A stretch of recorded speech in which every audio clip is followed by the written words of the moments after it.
खुलुमबाय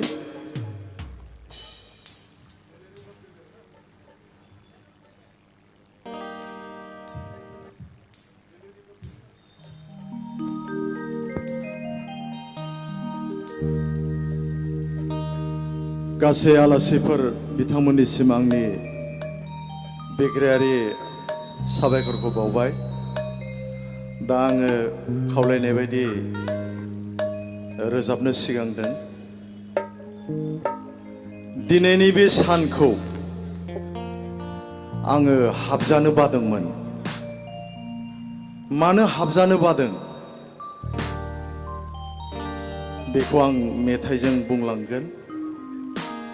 मानोना बे सान थासान्दियावनो जोङो जोंनि नांगौ गासै हाबाफोरखौ मावनानै लानो नांगौ। नङाब्ला हौरैहाय मोनसे रायजो दङ, जे रायजोआव थाङोब्ला जों आरो फैफिननो हाया। बेनिखायनो नांगौ समावनो आङो मावनानै लानो खावलायदों।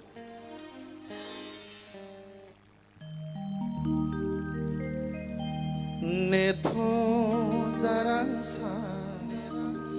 दान्दिसे हाबथ'नो नाङानो नेथ' दसे मावबावनांगौ दङ जोंहा फरायसा आफादनि नों थासान्दियावनो नेथ' जारां सान दान्दिसे हाबथ'नो नाङानो नेथ' दसे नेथ'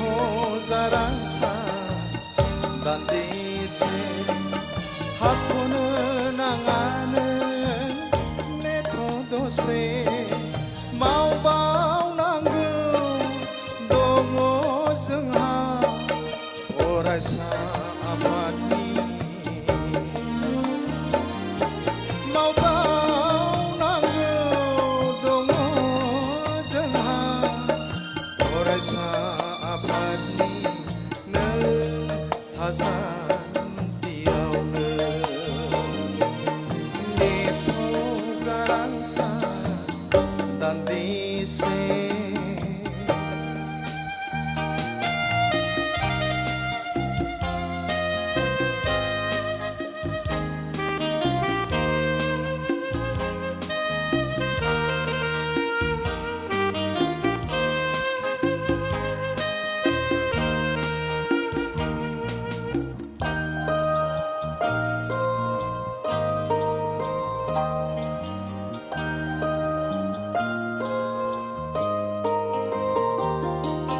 फैगौ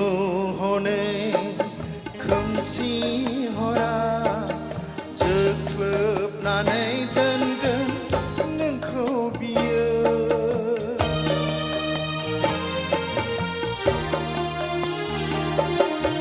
फैगौ हनै खोमसि हरा जोख्लोबनानै दोनगोन नोंखौ बियो अननाय गैया खाननाय गैया राहाबो गैया अननाय गैया खाननाय गैया राहाबो गैया नेथ' जारां सान दान्दिसे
हाल्या सोरबा थांफ्लांबाथाय फैफिननो हाया खिन्थाफैनो बियो जोंनो फैफिननो हाया खिन्थाफैनो बियो जोंनो फैफिननो हाया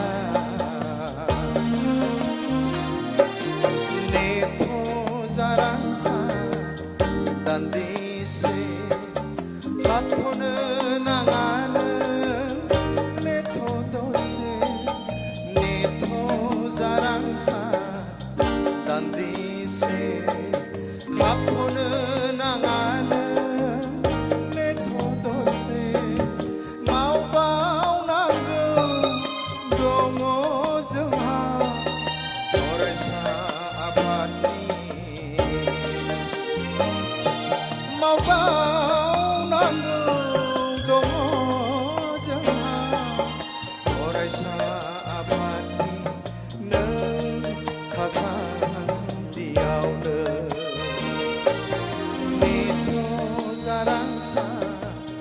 दान्दिसे नेथ' जारांसा दान्दिसे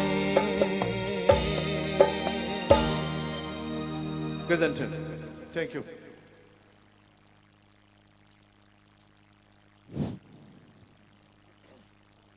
मानगोनां बिग्राय ब्रह्म बिथांनो रोजा रोजा साबायखर बावदों आङो गांसे आर'नाइ गानहोनानै बरायनो थाखाय खावलायबाय जोंनि बानजाय आफादखौ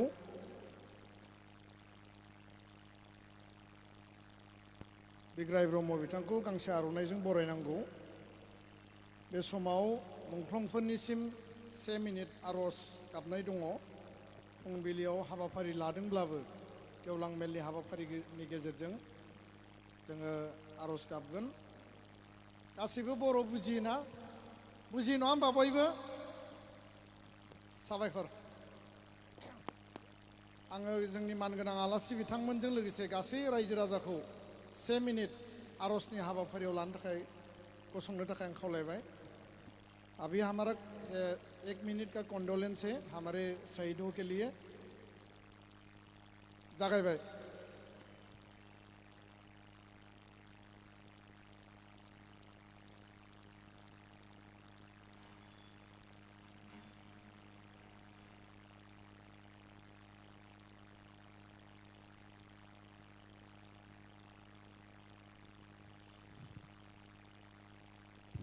जिरायनो खावलायदों आलासिफोरनि सिनायथि होनाय दङ आङो गाहाय नेहाथारि बिथांखौ आलासि मानगोनां बिथांमोनखौ सिनायथि होनो थाखाय खावलायबाय बे समाव मेल सामलायगिरि आफादगिरि मानगोनां बिथांनि खावलायनाय बायदि दिनैनि गेवलां मेलाव नुजाफैनो हानाय आलासि बिथांमोननो सिनायथि होनाय हाबाफारिखौ आङो मावफुंनो सिगांदों दिनैनि बे हाबाफारियावनो गेवलां मेलखौ बेखेवनो होननानै बेखेवगिरि आलासि महरै नुजाफैनाय दुलाराय फरायसाफोरनि गायसनगिरि दैदेनगिरि लोगोसे क'क्राझार गभर्नमेन्ट कलेजनि फर्मार प्रिन्सिपाल डक्टर सुरत नार्जारी सार बिथांखौ गावनि गोथार सिनायथिखौ लानो थाखाय खावलायबाय आरो गांसे आर'नाइजों सारखौ बरायनो थाखाय आङो बे समाव गुरै खावलायदों गोजोननाय थाबाय बिथाङा दिनैनि गेवलां मेलनि बेखेवगिरि आरो दिनैनि बे हाबाफारियावनो जर'खा आलासि महरै जोंनि खावलायनाय बायदि नुजाफैनो हानाय दुलाराय फरायसा आफादनि बारग' आफादगिरि बिटिआर गोरोबथानि सागानगिरि आथिखालनि बिटिआरनि मानाव गेदेर गाहाय मावफुं सोद्रोमा मुश्री प्रमद बर' सार बिथांखौबो गावनि गोथार सिनायथिखौ लानो खावलायबाय आरो गांसे आर'नाइजों बिथांखौ बरायनानै लानो खावलायदों गोबारै आखाइ खबना होनो बरायनो खावलायदों मानगोनां नोंथांमोनखौ गोजोननाय थाबाय आरो बे समाव आङो सिनायथि होनो सिगांदों दुलाराय फरायसा आफादनि बारग' आफादगिरि लोगोसे रायजो सभानि बारग' एमपि आथिखालनि आसामनि अनारेबल केबिनेट मिनिस्टार मुश्री उरखावगोरा ब्रह्म मानगोनां बिथांखौबो गावनि गोथार सिनायथिखौ लानो थाखाय आं गुरै खावलायबाय आरो गांसे आर'नाइजों बिथांखौ बरायनो थाखाय आङो खावलायदों। এখন আমি পরিচয় দিতে চাই আমার সাথে উপস্থিত আমার আলিপুরদুয়ারের মাননীয় MLA Sriyut Suman Kanjilal please sir बिथांखौ बरायनो थाखाय आङो गुरै खावलायबाय। बिथांनिसिम गोबारै माने आखाइ खबनो थाखाय आङो गुरै खावलायदों। बिथाङा मानिजाथाव एमएलए बे ओनसोलनि आरो बे समाव आङो सिनायथि होनो सिगांदों जोंनि बिटिआरनिनो इएम मानव गेदेर रेवरेवा नार्जिहारि बिथांखौ गावनि गोथार सिनायथिखौ लानो थाखाय आं गुरै खावलायबाय आरो गांसे आर'नाइजों बिथांखौ बरायनो लानो खावलायदों। आरो बिटिआरनिनो इएम मानगोनां बिथां অরূপ দে বিথাংखौ গাवনি গোথার সিনাইथिखौ লানো খাওলাইবাय তেখেতক নিজৰ পৰিচয় দিবৰ কাৰণে মই অনুৰোধ কৰিছোঁ আৰু এটা আৰণ্যৰে সম্বৰ্ধনা জনাবৰ কাৰণে অনুৰোধ কৰিছোঁ। ধন্যবাদ থাকিল। আৰু आं बे समाव सिनायथिनो सिगां बावदों दुलाराय बर' फरायसा आफादनिनो बारग' गाहाय नेहाथारि बिटिआरनि सागानगिरि मानगोनां आथिखालनि सानजा क'क्राझारनि एमएलए मुस्रि लरेन्स इस्लारि बिथांखौबो गावनि गोथार सिनायथिखौ लानो खावलायबाय आरो गांसे आर'नाइजों बिथांखौ बरायनो थाखाय खावलायदों। आरो दुलाराय बर' फरायसा आफादनिनो बारग' गाहाय नेहाथारि आथिखालनि गसाइगाव बियाबनि एमएलए मुस्रि जिरन बसुमतारी बिथांखौबो गावनि गोथार सिनायथिखौ लानो थाखाय गुरै खावलायबाय। गांसे आर'नाइजों बिथांखौ बरायनानै लानो खावलायदों। आरो बे हाबाफारियावनो बाहागो लानो हानाय दुलाराय बर' फरायसाफोरनि बारग' लोगो आफादगिरि आथिखालनि सिडली बियाबनि एमएलए मुस्रि जयन्त बसुमतारी बिथांखौबो गावनि गोथार सिनायथिखौ लानो थाखाय गुरै खावलायबाय। এই সভাত উপস্থিত থাকিব পৰা আমাৰ বিটিআৰৰ সন্মানীয় ইএম শ্ৰীযুত উইলছন হাজদা ডাঙৰীয়া দেৱক নিজৰ পৰিচয় দিবৰ কাৰণে মই অনুৰোধ কৰিছোঁ আৰু তেখেতক এটা আৰণ্যৰে আদৰণি জনাবৰ কাৰণে মই অনুৰোধ কৰিছোঁ। ধন্যবাদ থাকিল। আৰু बे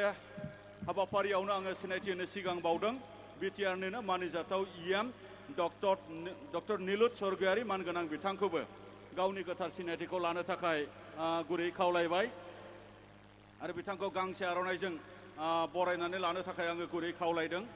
बे समाव आङो सिनायथि होनो सिगांदों मानिजाथाव माने बिटिआरनिनो माने एमसिएलए आरो political secretary to CM BTR मुस्रि माधव सेत्री डाङरिया बिथांखौ गावनि गोथार सिनायथिखौ लानो खावलायबाय आरो गांसे आर'नाइजों बिथांखौ बरायनानै लानो थाखाय आङो गुरै खावलायदों। आरो बे समाव आं सिनायथि होनो सिगां बावदों এতিয়া মই অনুৰোধ কৰিব বিচাৰিছোঁ তেখেত সজল সিংহ এমচিএলএ ডাঙৰীয়া দেৱক নিজৰ চিনাকি ল'বৰ কাৰণে মই অনুৰোধ কৰিছোঁ আৰু এটা আৰণ্যৰে আদৰণি জনাবৰ কাৰণে মই অনুৰোধ কৰিছোঁ।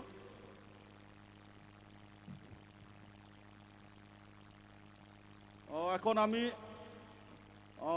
পরিচয় দিতে চাই অনারেবল চেয়ারম্যান আলিপুর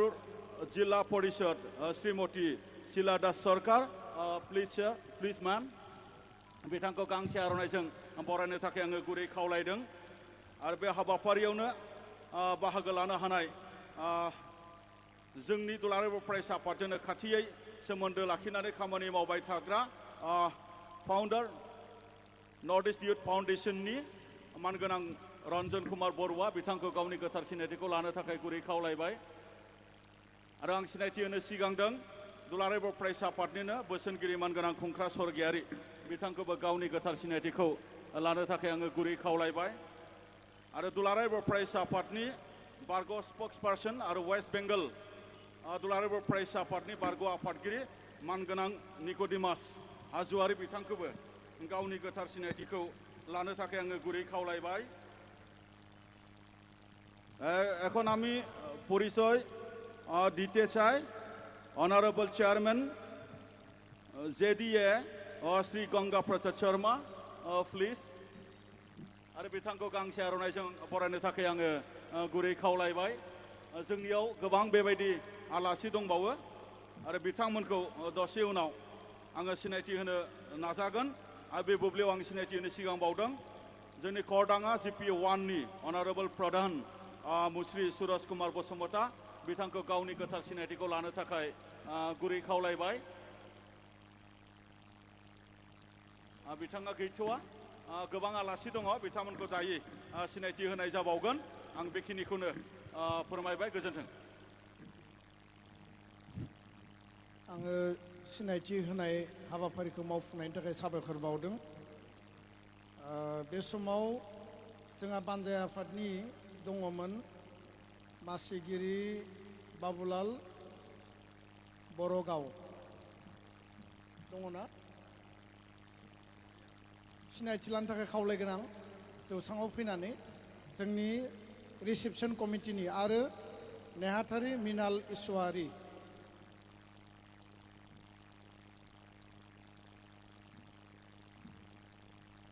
जोंहा बानजाय आफादनि सानै मासिगिरि आरो नेहाथारि बिथांमोनखौ आर'नाइजों बरायगोन। लोगोसे जोंनि गाहाय नेहाथारि फनिन्द्र बसुमतारी बिथांखौबो आर'नाइ गांसे गाननो थाखाय आं खावलायबाय आरो सिनायथि लानो थाखाय खावलायदों।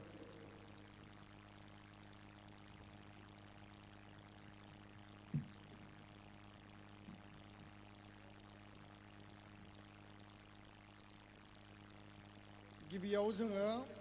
दिनैनि बे सावराय मेलखौ बेखेवगोन। बिनि उनाव जोंहा मोसानाय हाबाफारि दङ। आङो बे समाव खावलायगोन दुलाराय बर' फरायसा आफाद बिनि गायसनजेननाय समनि सासे गोख्रों दैदेनगिरि 1967 मायथाइनि 15 फेब्रुआरि दिनैनि बे गोथार सानाव दुलाराय बर' फरायसा आफादा एबसु नाय बे आफादा जेला जोनोम जादोंमोन बे समाव गोख्रोङै बिफाव लादोंमोन, लिडारशिप लादोंमोन आरो मोनसे समाव क'क्राझार गभर्नमेन्ट कलेजनि प्रिन्सिपाल बिथाङा जादोंमोन।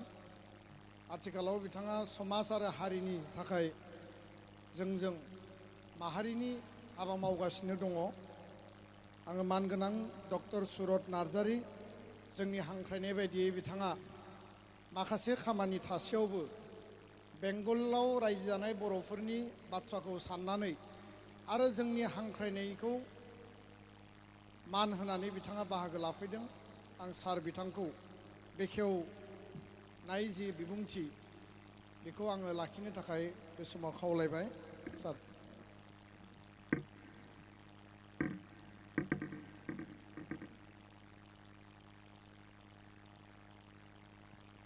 आरो बयबो सारखौ खेबसे आखाइ खबनानै बरायहरदो। डक्टर सुरत नार्जारी।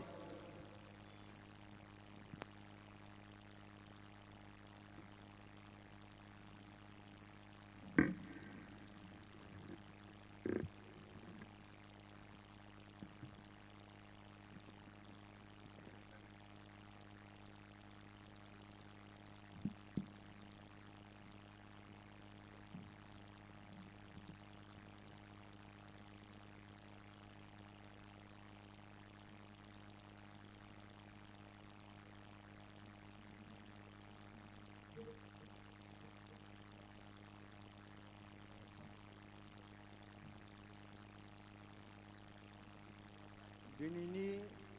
बे 15 फेब्रुआरि 2023 बे दिनखालि फुवारडाङा आलिपुरदुवार वेस्ट बेंगलाव गमामायैनो अल बड' स्टुडेन्टस इउनियन एबा दुलाराय बर' फरायसा आफादनि गायसननाय दिनखौ फालिनो होननानै एबसुनि सेन्ट्रेल कमिटिया बेयाव थिरांथा लानानै बेहाय हाबाफारिखौ मावफुंगासिनो दङ आरो बेनिनो असिलायै बे गेवलां मेल।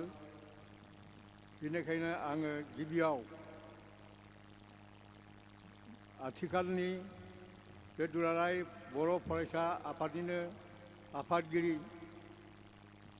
मानिनां दिपेन बर'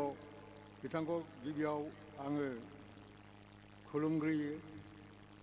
लोगोसे बेयावनो नुजाफैदों मोनसे समनिनो दुलाराय फरायसा आफादनिनो दैदेनगिरिफोर आरो आथिखालाव बिटिआरनि चिफ जानाय मुस्रि प्रमद बर' आरो उरखावग्रा ब्रह्म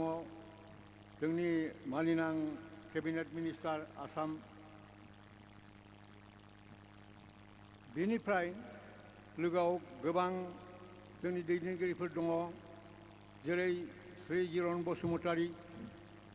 श्री जयन्त बसुमतारी शिलादास सरकार अनारेबल चेयारमेन आलिपुरदुवार जिल्ला परिषद आरो जोंनि बिटिआरनि इएम अरुप दे विल्सन हासदा आरो बे जायगानिनो श्री निकोडिमास हाजारी फर्मार प्रेस स्पोक्सपार्सन एबसु आरो former president West Bengal state committee एबसु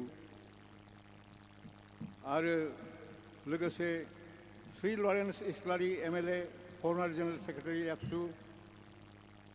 Subin Shaib general secretary Paschim Banga Bodo Sahitya Sabha Shri Biplab Narzinary vice chairman Kumargaon block panchayat samiti Shri Shirab Basumata head teacher Kuardanga Jarneswari high school Shri Balendra Musahary head teacher Kamakhyaguri mission high school Shrimati Mamata Basumata head mistress Mahakalguri mission girls high school आरो Shri Sanjay Narzinary assistant professor Haldibari college लोगोसे आङो बयखौबो मख'जोबनो हायाखै थेवबो बिथांमोननि खाथिसिम आङो खर' गंग्लायनानै आंनि हाबाफारिखौ आं आगोलनो सानबाय दिनैहाय बे जोनोम दिनाव 56 माने 56थि बे सानाव बे मन्चआव गसंनानै 55 बोसोरनि सिगांनि बाथ्राखौ आंहा गोसोआव रायखांफिननांगौ जायो आरो बिनि जोनोम जानायनिफ्राय बे एबसु होननाय आफादा जोंनि जिउआव बर'नि जिउआव एबा हादोराव मा हाबा मावखो बेसेबां मुंदांखा जाखो बेफोरखौ आंहा रायखांनो थाखाय बिबान मोनदों थारैनो माखासे बाथ्रा दं जोङो एबसुनि जारिमिनखौ सुजुदोंबाबो माखासे आन्दोनि बाथ्राखौ गोसोआवबो फैयाखैमोन आरो गोसोखाङाखैमोन दिनैहाय बे मन्चआव फैनानै नोंथांमोनखौ नुनानै माखासे गोदान बाथ्राखौ गोसोखांदों गोदोनि बाथ्रा बुंनो थाङोबा बेफोर गासिबो इमसनेल इस्यु बादि बेनिखायनो आङो फारि फारियै नोंथांमोननि सिगाङाव फंनैसो बाथ्रा बुंनो नागिरदों जेखौ नोंथांमोनहा खोनाब्ला गोदानबो मोननो साननो हागौ जि समाव जोङो दुलाराय बर' फरायसा आफादखौ दायो बिनि गिबियाव मोननैसो बाथ्रा जादोंमोन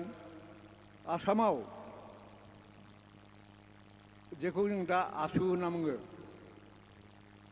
अल आसाम स्टुडेन्टस इउनियन बेखौ दानाय जादोंमोन बेखौ दादोंमोन कटन कलेजनि सासे मुंदांखा फरायसा कटन कलेज स्टुडेन्टस इउनियननि जेनेरेल सेक्रेटारि बिथां सुशील चन्द्र गस्वामी आंबो बिथांजोंनो एखे क्लासनिमोन बिथाङा साइन्स स्ट्रिमनिमोन आं आर्ट्स स्ट्रिमनिमोन बिथाङा जे आसुखौ दादों आं सानसेखालि बिथांखौ सोंदोंमोन जे नोंथाङा आसुखौ दादों बिनि मा मोनसे जाहोन थानो हागौ मा खारन तखन बिथाङा ओरैबायदि मोजां मोनसे बाथ्रा एक्सप्लेनेसन खालामना होदों जे स्टुडेन्ट समाव जोंनि सिनसियारिटिया माने मोजां मोननायनि जा भाब हारिनि बे जिनिसा गोग्गो जानानै थायो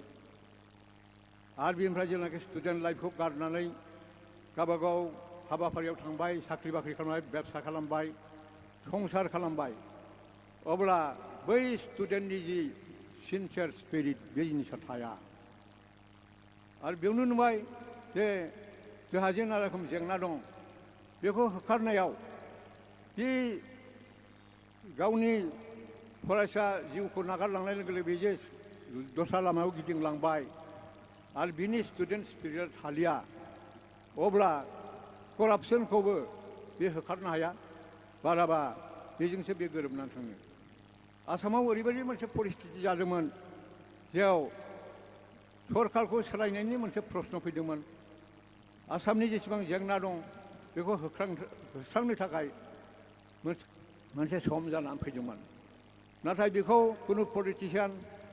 कुनु अर्गानाइजेसना बेखौ खालामनो हाया मानो होनना बुङोब्ला माखासे सेल्फ इन्टारेस्ट बे इन्टारेस्टनिफ्राय बारग'नो हाया हिसाबै हाया नाथाय स्टुडेन्ट लाइफआव बे स्पिरिटआ गोख्रों जानानै थायो आरो बिदिनो बेखौ मावनो हायो गमामायैनो बे आसामाव बे आसुआ बिराद मोजां खामानि मावदों बिराद गोख्रों खामानि मावनो हादों तखन जोंनावबो मोनसे साननाय फैदोंमोन जे जोंनि गेजेराव बे स्टुडेन्ट स्पिरिट सेंग्रा स्पिरिट बेखौ जों आफादनि गेजेरजों लाबोनानै बेखौ खामानियाव बाहायनाया बेबो मोजां आरो बै समाव मोनसे जाथाय जादोंमोन फ्रान्सआव बे कराप्टेड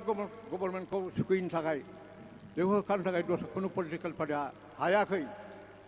नाथाय बिसिनि स्टुडेन्ट अर्गानाइजेसना फ्रान्सआवबो बे सरकारखौ ट्रबल डाउन खालामदोंमोन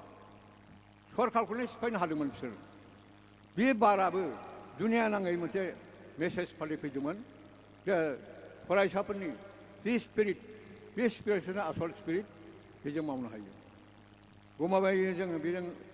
आगान सुरफानो हायाखैब्लाबो बे समाव जोंहा जोंनि सानजिमाया फरायसानि सानजिमा बिराद खममोन कलेजाव फरायनाया जायो जाया आलादा खोथा जों दाब दाब जायगायाव फिसा फिसा जोंहा फरायसानि फसंथान दंमोन अब्लाबो जों ज' जानो हायाखैमोन आरो एफा गिदिर मोनसे सेन्टिमेन्ट लानानै एफा गिदिर मोनसे हाबाफारि लानानै दावगानायनिबो मोनसे जोंहा बे समा नङामोन थेवबोनो दानाय जादोंमोन दानानै उनाव नुनो मोनबाय बे जिनिसखौ जोङो दानानै हानाय नङा होननानै दानाय बे आफादानो उनाव जों मा नुखो राजनिथि बिथिंनि समाज बिथिं होन जोंनि रावनि बिथिं होन सोब बिथिंखौनो गासिबो सम सफैनाय लोगो लोगो बे जेंनाफ्रा फैयोबा बेनि मोगा मोगि जानानै आरो गावनि स्पिरिटखौ देखायनाय पलिटिकेल पार्टिफोरजों जोङो क्लेश जायाब्लानो बिनि पेरेलाल हिसाबै खामानि मावदों सम सम बिथांमोनखौ सहाय खालामो सम सम इन्डिपेन्डेन्टलि खामानिखौ मावबोदों बेबादिनो जों दा नुबाय दिनै 56 इयार्सखौ जुदि जोङो नायहरबा जों नुनो मोन बै जिखौ जों एकदम जेबो साहस गैथारै जानानै जों दानाय बे आफादानो ओरैबायदि गोख्रों जानानै फैबाय ओरैबायदि गोगोम रल लानानै फैबाय दिनै आसामाव बर' हारिनि जेसेबां ट्रेन्जिसन फैदों जोंनि पलिटिकेल लाइफ जोंनि लिंगुइस्टिक माबा राइट सोब बिथिङावनो जुगुरस्लायबोनाय आरो बे एबसुनि बेहाय मेइन रल दं होननानै बेखौ आं दाबि खालामनो सानो नंगौ दस्रा आफादफ्राबो मावदों खिन्थु बे एबसुआ जेरैबायदि मावदों बेबादि इसिबां सिस्टेमेटिक इसिबां गोहो गोरायै खामानिखौ मावनो हागोन एबसुनि रला ओरैबायदि इम्परटेन्ट जानानै फैदोंमोन राजनितिनि थिलियाव मा नुदों सानसे समाव बे ब्रिटिश जुगावनो ट्राइबेल लिग जे खालामदोंमोन उनाव नाना रोखोम खोथा लांलायनाय पलिटिकेलि माने सेबटेजाव गोलैनानै बे ट्राइबेल लिगाबो उनाव ट्राइबेल संघ जानानै फैदोंमोन लासैनो बे राजनितिक गोहो बे गोहोखौ खोमोरनानै लानांदोंमोन आरो बै समाव गुरुदेब कालिचरननि सिङाव थानानै बर' सात्र सन्मिलन दंमोनब्लाबो बेबो उनावहालागै देरनाय लोगो लोगो गावसोर गावबागाव फिल्डआव थांनानै समाज फिल्ड बा राजनिति फिल्डआव थांजोबनाय गासैबो गोमाजोबनाय बादिमोन बे समावनो बे दुलाराय फरायसा आफादा जोनोम मोनदों जोनोम मोननानै जोङो सिस्टेमेटिकेलि आरो जिरायाजासे जोंना समस्याफ्राबो ओरै जानानै फैदोंमोन जा जिरायनो सानब्लाबो जिरायनोखौ मोनाखै दा बेनो आरो मोनसे जिनिसखौ अहंखार खालामनानै लानाय जायो दिनै जोंनि आसामाव बर'फोरनि गेजेराव जोङो गिदिर गिदिर लिडार मोननो हाबाय बे गिदिर गिदिर लिडार मोननायफ्रा बुंनो थांबा एबसुनि जे जुरिसडिक्सन एबसुनि जे आफाद बे आफादनि गेजेरजों बिथांमोनहा थांनाय देरनाय आरो बिथांमोनहा बेबायदिनो मेसियर जानानै दिनै जोंखौ दैदेननो हानाय जोंनि गेजेरावनो केबिनेट मिनिस्टार जाहैनाय जोंनि गेजेरावनो EM जाहैनाय जोंनि गेजेरावनो बेबायदि चिफ जाहैनाय आरो बेल' नङा गुबुन गुबुन फिल्डआवबो जों एडुकेसन फिल्डआवबो बे एबसुनि नाजानायजों थुलुंगानायजों बिराद दावगानायखौ जों बेखौ आङो फारि फारि गासिबो खोन्थाजोबनो हाया जोंहा जारिमिन लिरखाबायबो आरो मोनसे समनिफ्राय एबसु अर्गानाइजेसना सिस्टेमेटिकलि खामानिखौ मावबोनानै बिनि रेकर्डफोरखौबो गासिबो खालामदों लाजोबदों आरो बे रेकर्डफ्रा दा जोंनि जारिमिन लिरनायाव बे गासिबो दंजोबो खालि जाजेननाय समावनो एकदम ब्लिक पजिसन एकदम जेनेबा जों जेखौबो नुवामोन आन्दासै खालामदोंमोन आन्दासै खालामब्लाबो जोंनि बे कनसास वर्ल्डआव जोङो फैदों जोंनि गथ'फ्रा जोंनि फरायसाफ्रा एबा जोंनि सेंग्राफ्रा बे energetic स्पिरिटखौ in the right way बिथांमोनहा दैदेनलांनायनि मोनसे खाबु मोनदों आरो बेनो एबसुनि गिदिर कन्ट्रिबिउसन रायजो मोननाय बा माबा मोनसे जोङो भाषा मोननाय बेथ' बे नंखागौआनो बेजों लोगोसे आरो बिनिफ्राय देरसिन बाथ्रा जादों मेन मेकिं इन्सटिटिउसन बादि लिडारशिप ट्रेनिं इन्सटिटिउसन बादि बे एबसुआ खामानि मावदों बेनिखायनो जों दिनै गोख्रों गोख्रों लिडारखौ जोंनि आखायाव मोननो हादों बे बेसेबा गिदिर कन्ट्रिबिउसन जों बे बिथिंखौ बावोब्ला बे गोरोन्थि जागोन आं आसा खालामो जे जोंनि लिडारफ्रानो जाय मानसिया एबसु दैदेनबोदों बिथांमोननि खुगानिफ्राय आरो जों बांसिन बाथ्राखौ मिथिबावनो हागोन इनिशियेल जा खोथा जा भार्चुवेल कन्ट्रिबिउसन बे कन्ट्रिबिउसन खोथाखौ आङो सुंदबै बुंनाय जाबाय आङो बेनि गेजेरजों आं बे मेलखौ बेखेवनाय जाबाय इनागुरेट खालामबाय आङो बेखौनो बुंनानै नोंथांनिफ्राय आङो बिदाय लाबाय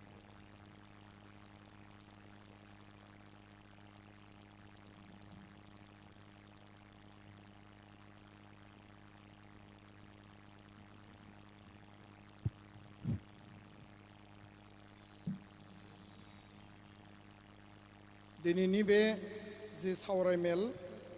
बे सावरायमेलनि गेवलां मेलनि मानगोनां बेखेवगिरि सार डक्टर सुरत नार्जारी बिथाङा गुसुं बाथ्रानि गेजेरजों एबसुनि जारिमिन आरो आथिखालाव हाबा मावबाय थानाय आरो थांनाय समाव जेफोर थासारिजों जोङो मोगा मोगि जानांबाय जुजिनांबाय बिनि सायाव बिथाङा गुवारै फोरमायबाय जोङो बै समखौ गोसोखांनो थाखाय जोंनियाव जथेस्थ' खस्थ' जानो हागौ नाथाय रियेलिटिया बेनो जे दिनै जेरैबायदि जों एसे मोजां थासारि मोन्दों बा गोजोन मोनसे परिबेस मोन्दों थांनाय समा बेबायदि नङामोन आरो जथेस्थ' जेंना आरो मोनसे मोगा मोगिनि जोङो थासारिखौ बारबोनांबाय आङो मानगोनां डक्टर सुरत नार्जारी सार बिथांनिसिम दिनैनि बे हाबाफारियाव फैनानै जोंनि गेवलां मेलखौ बेखेवनानै होनायनि थाखाय आं रोजा रोजा साबायखर बावदों जोंहा रंजालि बड' ख्रिस्टि आफाद बिथांमोननि मोसानाय दङ सत्रालि मोसानाय वेस्ट बेंगलनिफ्राय रेडि दङब्ला आङो थाबैनो फैनो थाखाय खावलायबाय रंजालि बड' ख्रिस्टि आफाद सत्रालि मोसानाय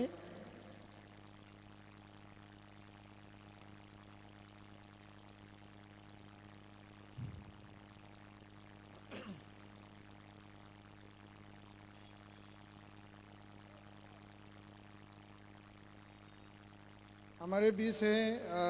श्रीमान धीरेश चंद्र राय सोशल वर्कर मैं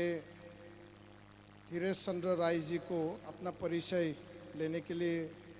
अनुरोध करता हूं और एक आरोनाई से हम स्वागत करता हूं। आखाइ खबनानै हर। आरो जोंजों लोगोसे दङ मानगोनां Biplab Narzinary, vice chairman, Kumargram block panchayat committee. साबायखर बावदों। एबसुनि लोगो आफादगिरि खोरोमदाव औवारि बिथांखौबो आं सिनायथि लानो थाखाय खावलायबाय। आरो लोगो गाहाय नेहाथारि दिनेश ब्रह्म। रंजालि बड' ख्रिस्टि आफादनि मोसानाय आङो खावलायहरदों थाबनो फैनो थाखाय।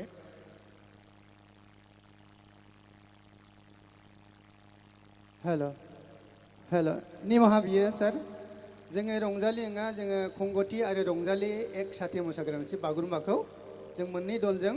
मोनसेखौ मोसाग्रानोसै बागुरुम्बा, रंजालि आरो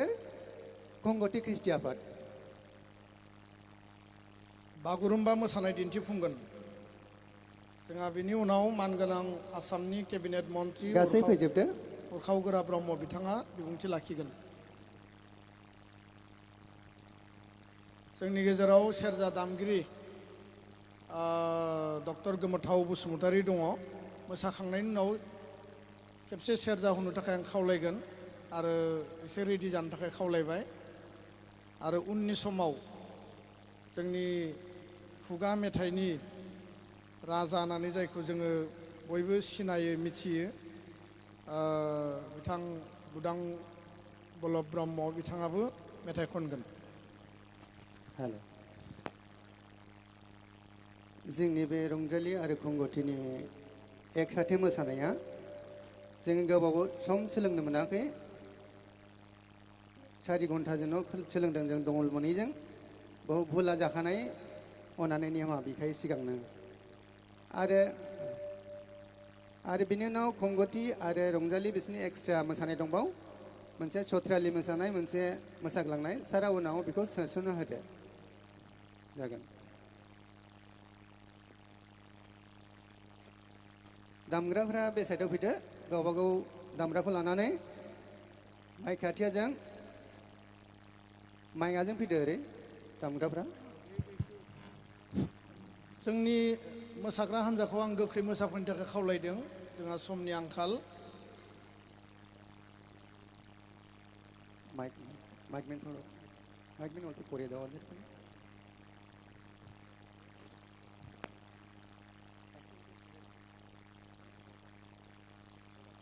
दल मोनसे ओरै आगदाथिं फैदो, दल मोनसे ओरै फैदो।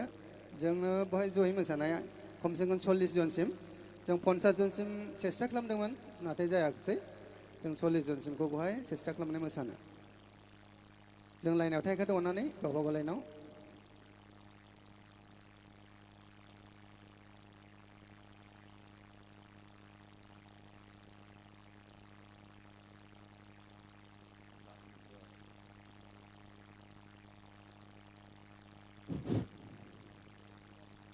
रायजो राजा नोंथांमोन खेबसे आखाइ खबनानै हरदो। मोसाफैदों बिथांमोना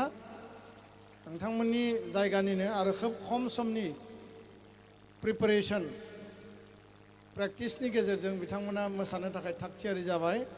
लाइन मोनसे फैबावदो ओरै गोजोनथाव रादाब। आगदाथिं गोख्रैनो फैदो, समनि आंखाल जानाय दं।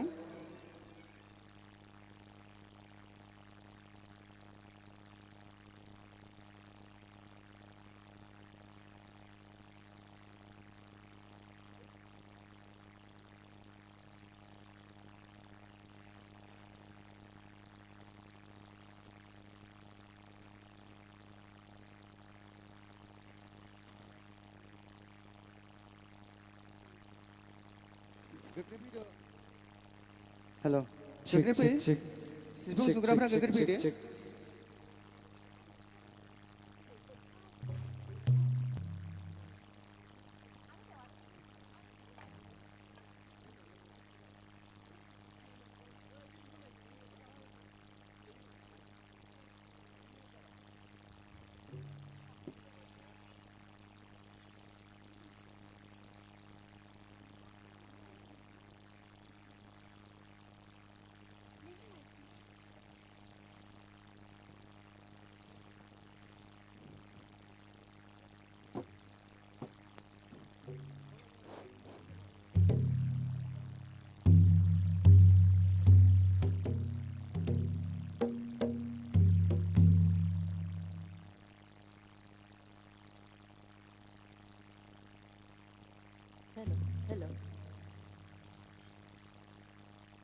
Hello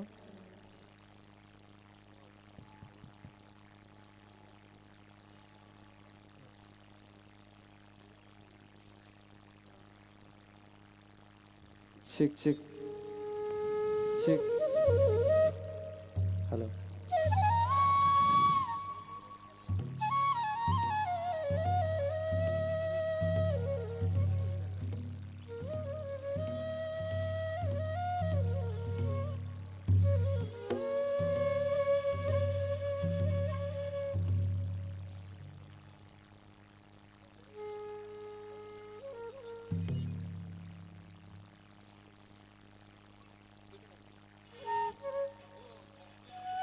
Hello.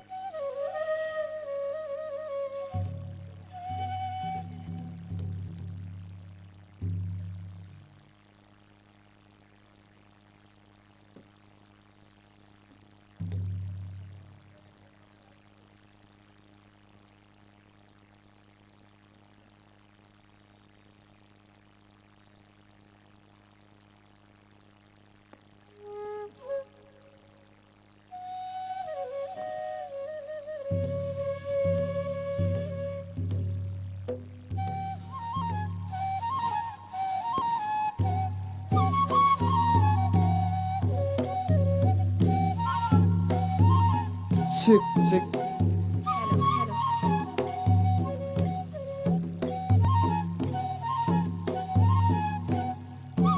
Hello Bagurumba, gurumba, hai bagurumba. Bagurumba, gurumba, gurumba, hai bagurumba. Anunga bella, konunga bella, kaberam humnane bannane, lagu menikah. Nunga bella, konunga bella, kaberam humnane bannane, lagu menikah. Vinila dansen, janila gala dansen, desa sar masade, bagurum masade. Tune bari nila dansen, janila gala dansen, desa sar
थाबोरां हमनानै बामनानै लागौमोन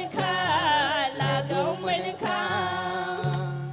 जानुङा बेला खनुङा बेला थाबोरां हमनानै बामनानै लागौमोन खा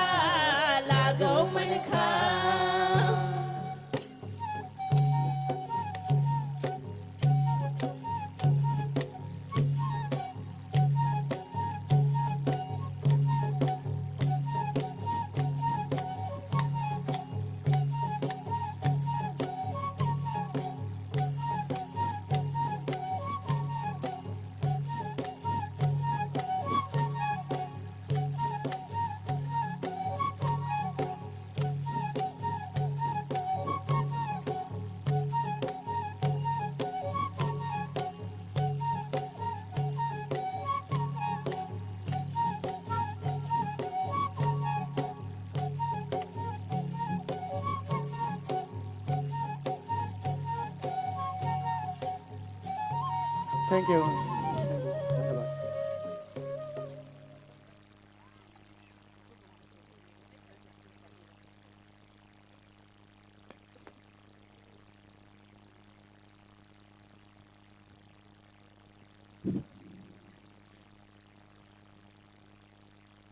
रंजालि बड' कृष्टि आफादनि खोब मिलौदो आरो मेहेरगोनां मोसानाय आरो जोङो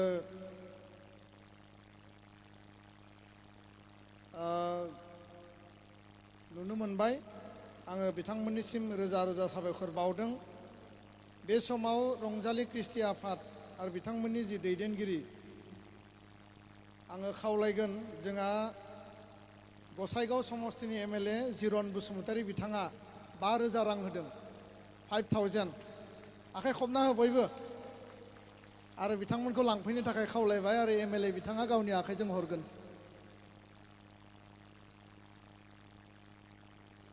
एमएलए हरगोन नोंथांमोननि खाथिनिनो एमएलए बे सिमाखौ बारबानो मोनो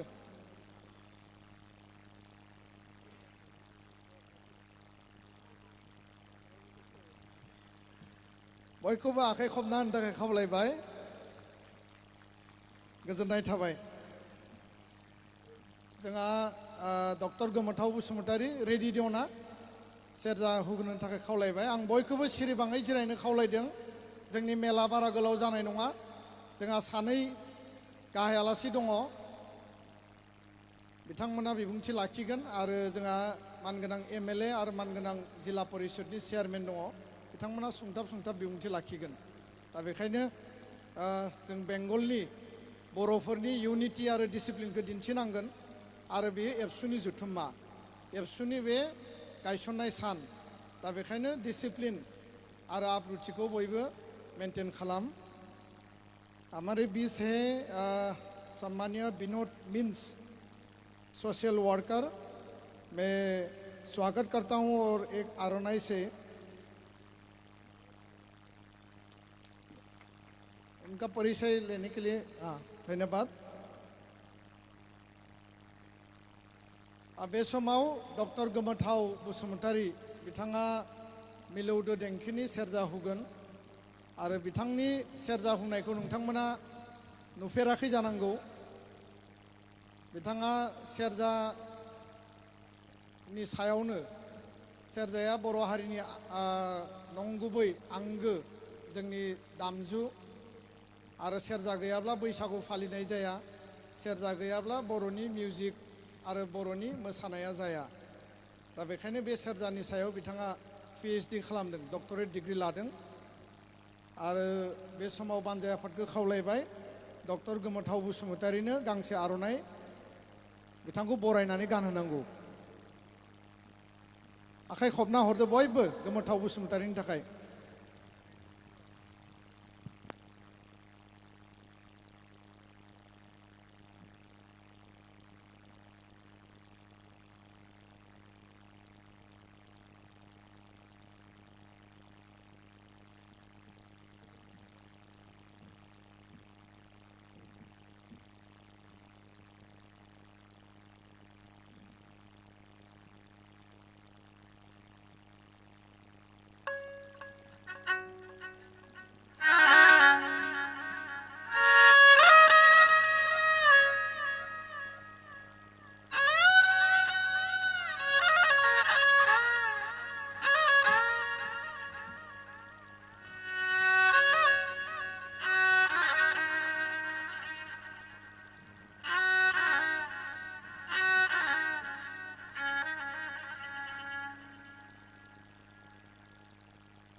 बराय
डक्टर गोमोथाव बसुमतारी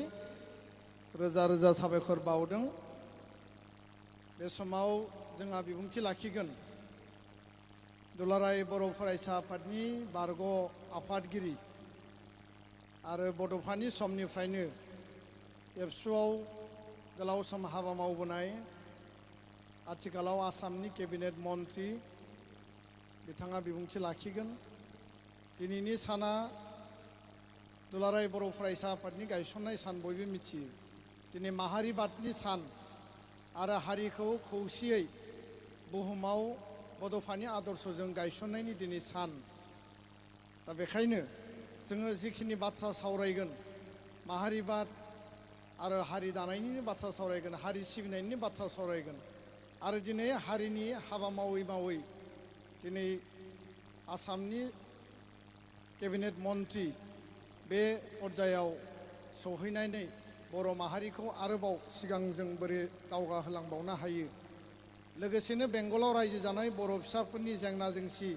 बे दुखु दाहाखौ जों बोरैहाय सुस्रांनो हायो, बिनि थाखायबो जोङो दिनै बेयाव बाथ्रा सावरायनो थाखायनो नोंथांमोननि सार्थनि थाखाय, नोंथांमोननि जौगानायनि थाखायनो दिनै जों बेयाव बे जथुम्मा आरो बे गायसननाय साननि फालिनायखौ जों खुंदों। दा बेखौनो बिथा खालामनानै मानगोनां उरखाव गोरा ब्रह्म बिथांखौ आङो बे समाव बिबुंथि लाखिनो थाखाय खावलायबाय।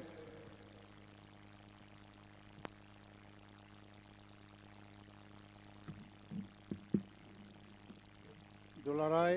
बर' फरायसा आफादनि 560थि जे जोनोम सान 52थि जोनोम सान बेजों लोब्बा लाखिनानै दिनै बे गुवारडाङायाव खुंनाय गेवलां मेलनि मानगिरि आफादगिरि दुलाराय बर' फरायसा आफादनि आफादगिरि मुस्रि दिपेन बर', बेवहाय नुजाफैनाय बड'लेण्ड टेरिटरियेल रिजननि गाहाय मावफुं सोद्रोमा मानगिरि श्री प्रमद बर', दिनैनि गेवलां मेलखौ बेखेवलांनाय जोंनि बयनिबो सिबिनां हारिनिनो सासे सानसुमै आरो गोदोनिफ्राय हारिनि थाखाय खामानि मावबोनाय लिरगिरि शिक्षाविद मानगिरि সুরত নার্জারি স্যার, এখানে উপস্থিত আমার আলিপুরদুয়ার সমষ্টির এমএলএ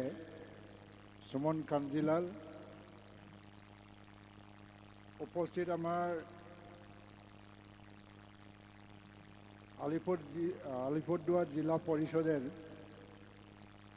চেয়ারম্যান শিলারাম সরকার, শ্রীমতী শিলারাম সরকার, गंगा प्रसाद शर्मा चेयरमैन जेडीए आरो बाहाय नुजाफैनाय जोंनि बिटिसिनिनो इएम अरूप दे आरो रेवरेवा नार्जिहारि बिथांमोन,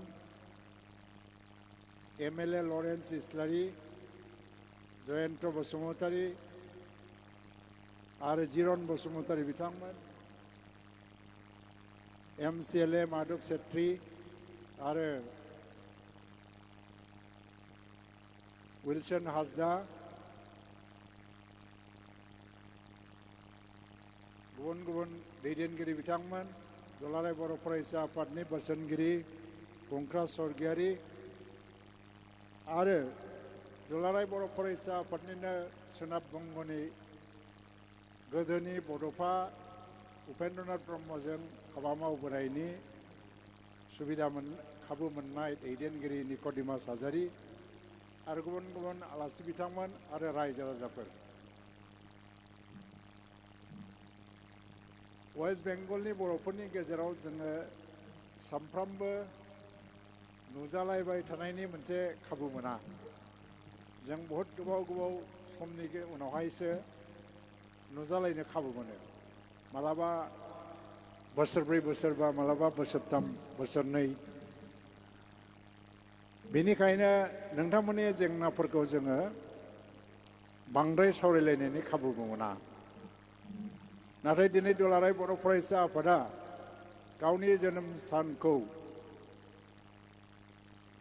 बेवहाय खुंनायनि जे थांखि लानानै खुंफैबाय कुवारडाङायाव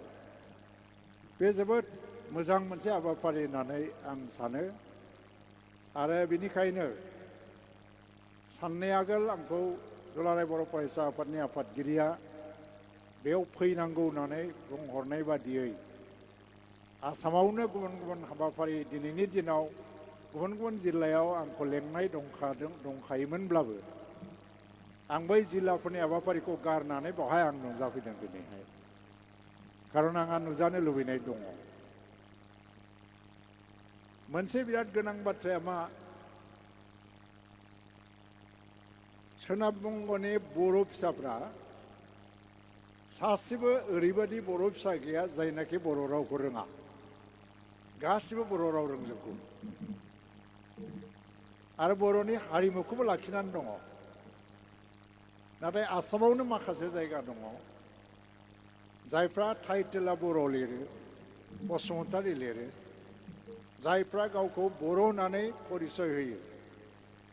आरो बर' थुनलाइ आफादनि जथुम्माफोरावबो फैयो दुलाराय बर' फरायसा आफादनि जथुम्माफोरावबो फैयो बिथांमोना नाथाय बर' रावखौ रायज्लायनो रोंला दा आरो बिसोरनि समाजाव बर' हारिमुवाबो गैलिया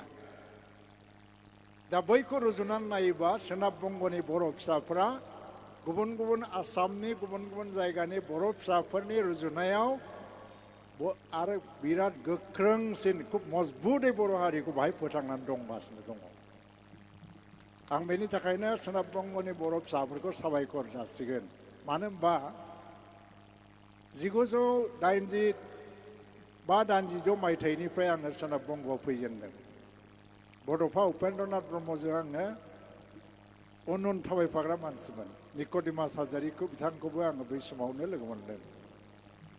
आरो बै समाव लोगो मोनजेननाय मानसिफोर होननानै बुंबा जोंहा बर' थुनलाइ आफादनि दैदेनगिरि जोंहा माइकेल बैसोमाथा आरो बिनि उनावहाय सोरबाया दुलाराय बर' फरायसा आफादजों डाइरेक्टै सोमोन्दो गैयामोनब्लाबो इनडाइरेक्टै जोंखौ सहाय खालामदों दलदलि ओनसोलाव उइलसन होननाय सासे मानसिनि नामखौ आं गोसोआव दङ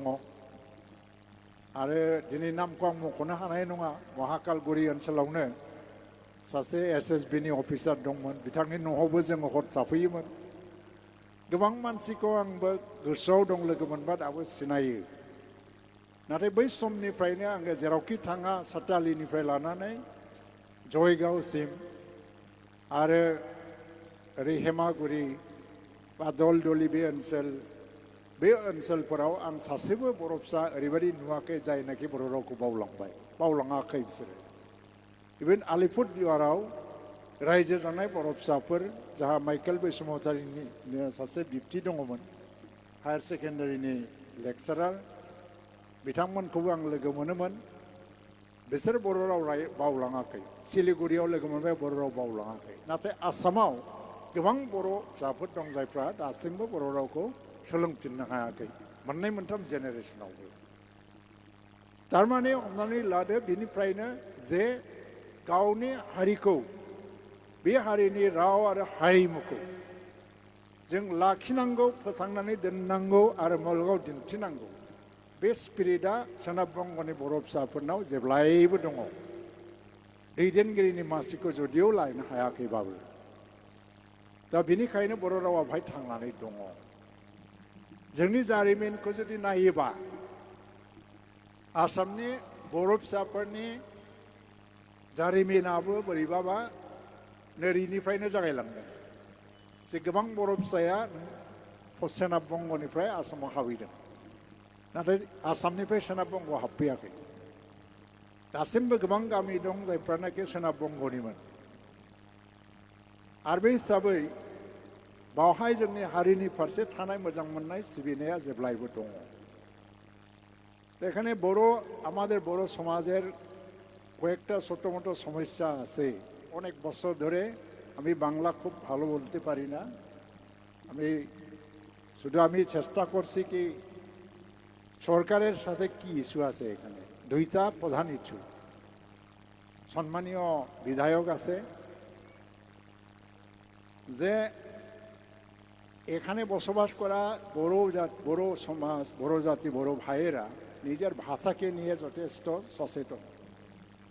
আর ওনারা চাই ভাষা বেঁচে থাক। আর ভাষাটা বেঁচে থাকার জন্য যদি আমরা কাজ করতে লাগে, তাহলে এই ভাষা লিখিত ভাষায় হইতে লাগে, মুখের ভাষা হলে হবে না। তো আমাদের আসামে এই ভাষাটা হইল কি বিশ্ববিদ্যালয় পর্যন্ত এটা মিডিয়াম অফ ইনস্ট্রাকশন হইল, আবার একটা ডিপার্টমেন্ট হলো সাবজেক্ট ল্যাঙ্গুয়েজ হয়ে গেল। আজকে ভারত সংবিধানের 8ম অনুসূচি মানে 8 শিডিউলের অধীনে যত ভাষা আছে এর মধ্যে বড় ভাষা একটা ভারতীয় ভাষা। কিন্তু পশ্চিমবঙ্গে ওরা চায় কি একটা সাবজেক্ট ল্যাঙ্গুয়েজ ইন্ট্রোডিউস করা যাক বড় ভাষাটা, নম্বা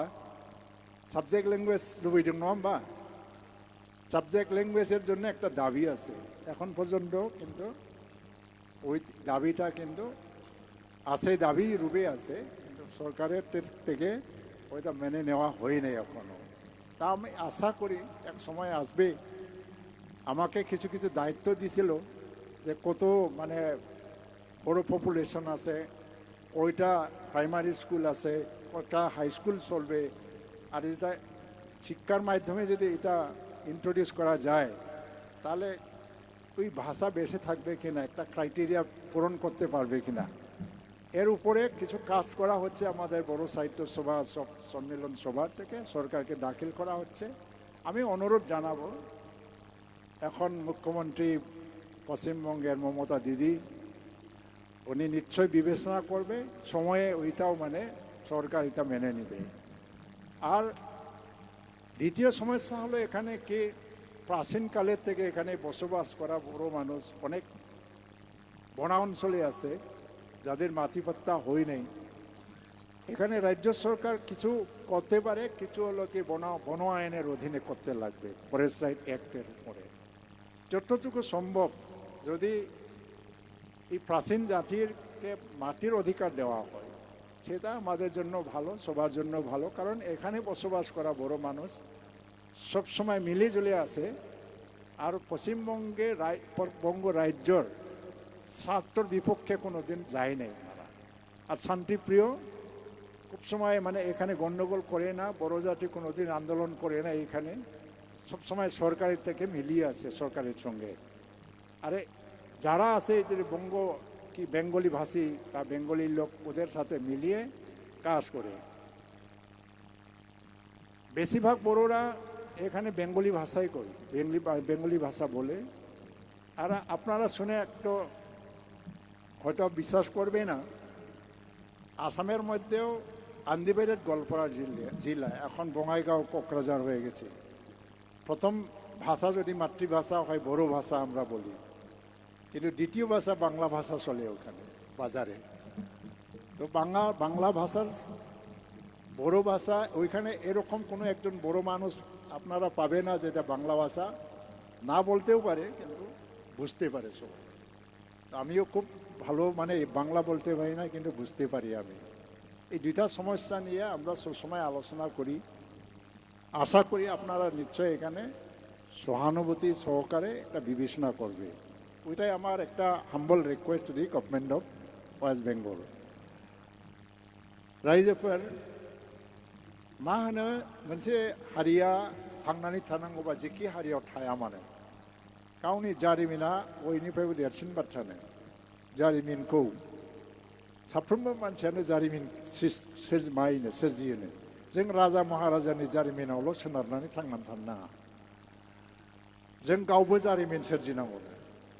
जों मिथियालासिनो बयबो जारिमिन सोरजिबाय। निक'डिमास हाजारियाबो जारिमिन सोरजिबाय, माइकेल बैसोमाथायाबो जारिमिन सोरजिबाय।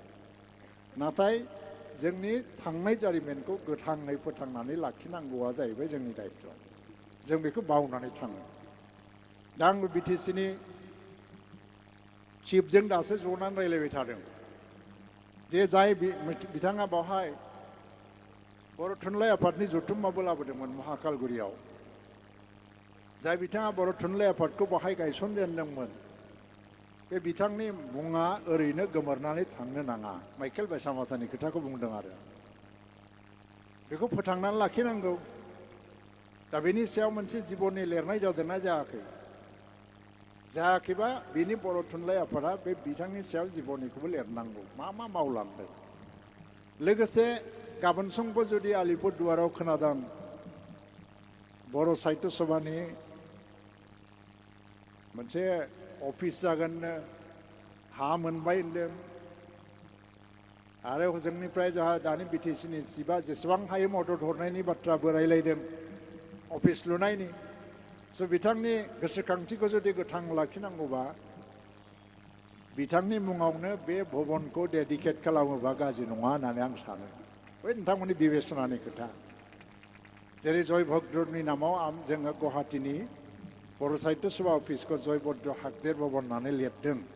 नोंथांमोननि सोनाब बंगनि साहित्य सभा अफिसा बिथांनि मुङाव जायोबा गाज्रि नङा जुदि सोरबा बिनिफ्राय बांसिन मावनाय दं आंहा बुंनांगौ जेबो गैया बे ओनसोलाव आंबो खुब खम नङा जे दलदली कालिखला हेमागुरि साताली महाखालगुरि बेफोर ओनसोलाव खेबफा नङा खेबफा हर थालांजोब्बाय आङो खारन जोङो क'क्राझारनिफ्राय थाबाय थाबाय संकस बारनानै ओरै बे दलदलिजों ओंखारफैनानै हर थाफैनानै आलिपुरदुवार थांनानै गारि गाखोनानैसो दिल्लीयाव थाङोमोन जोङो सोमावसारनाय समाव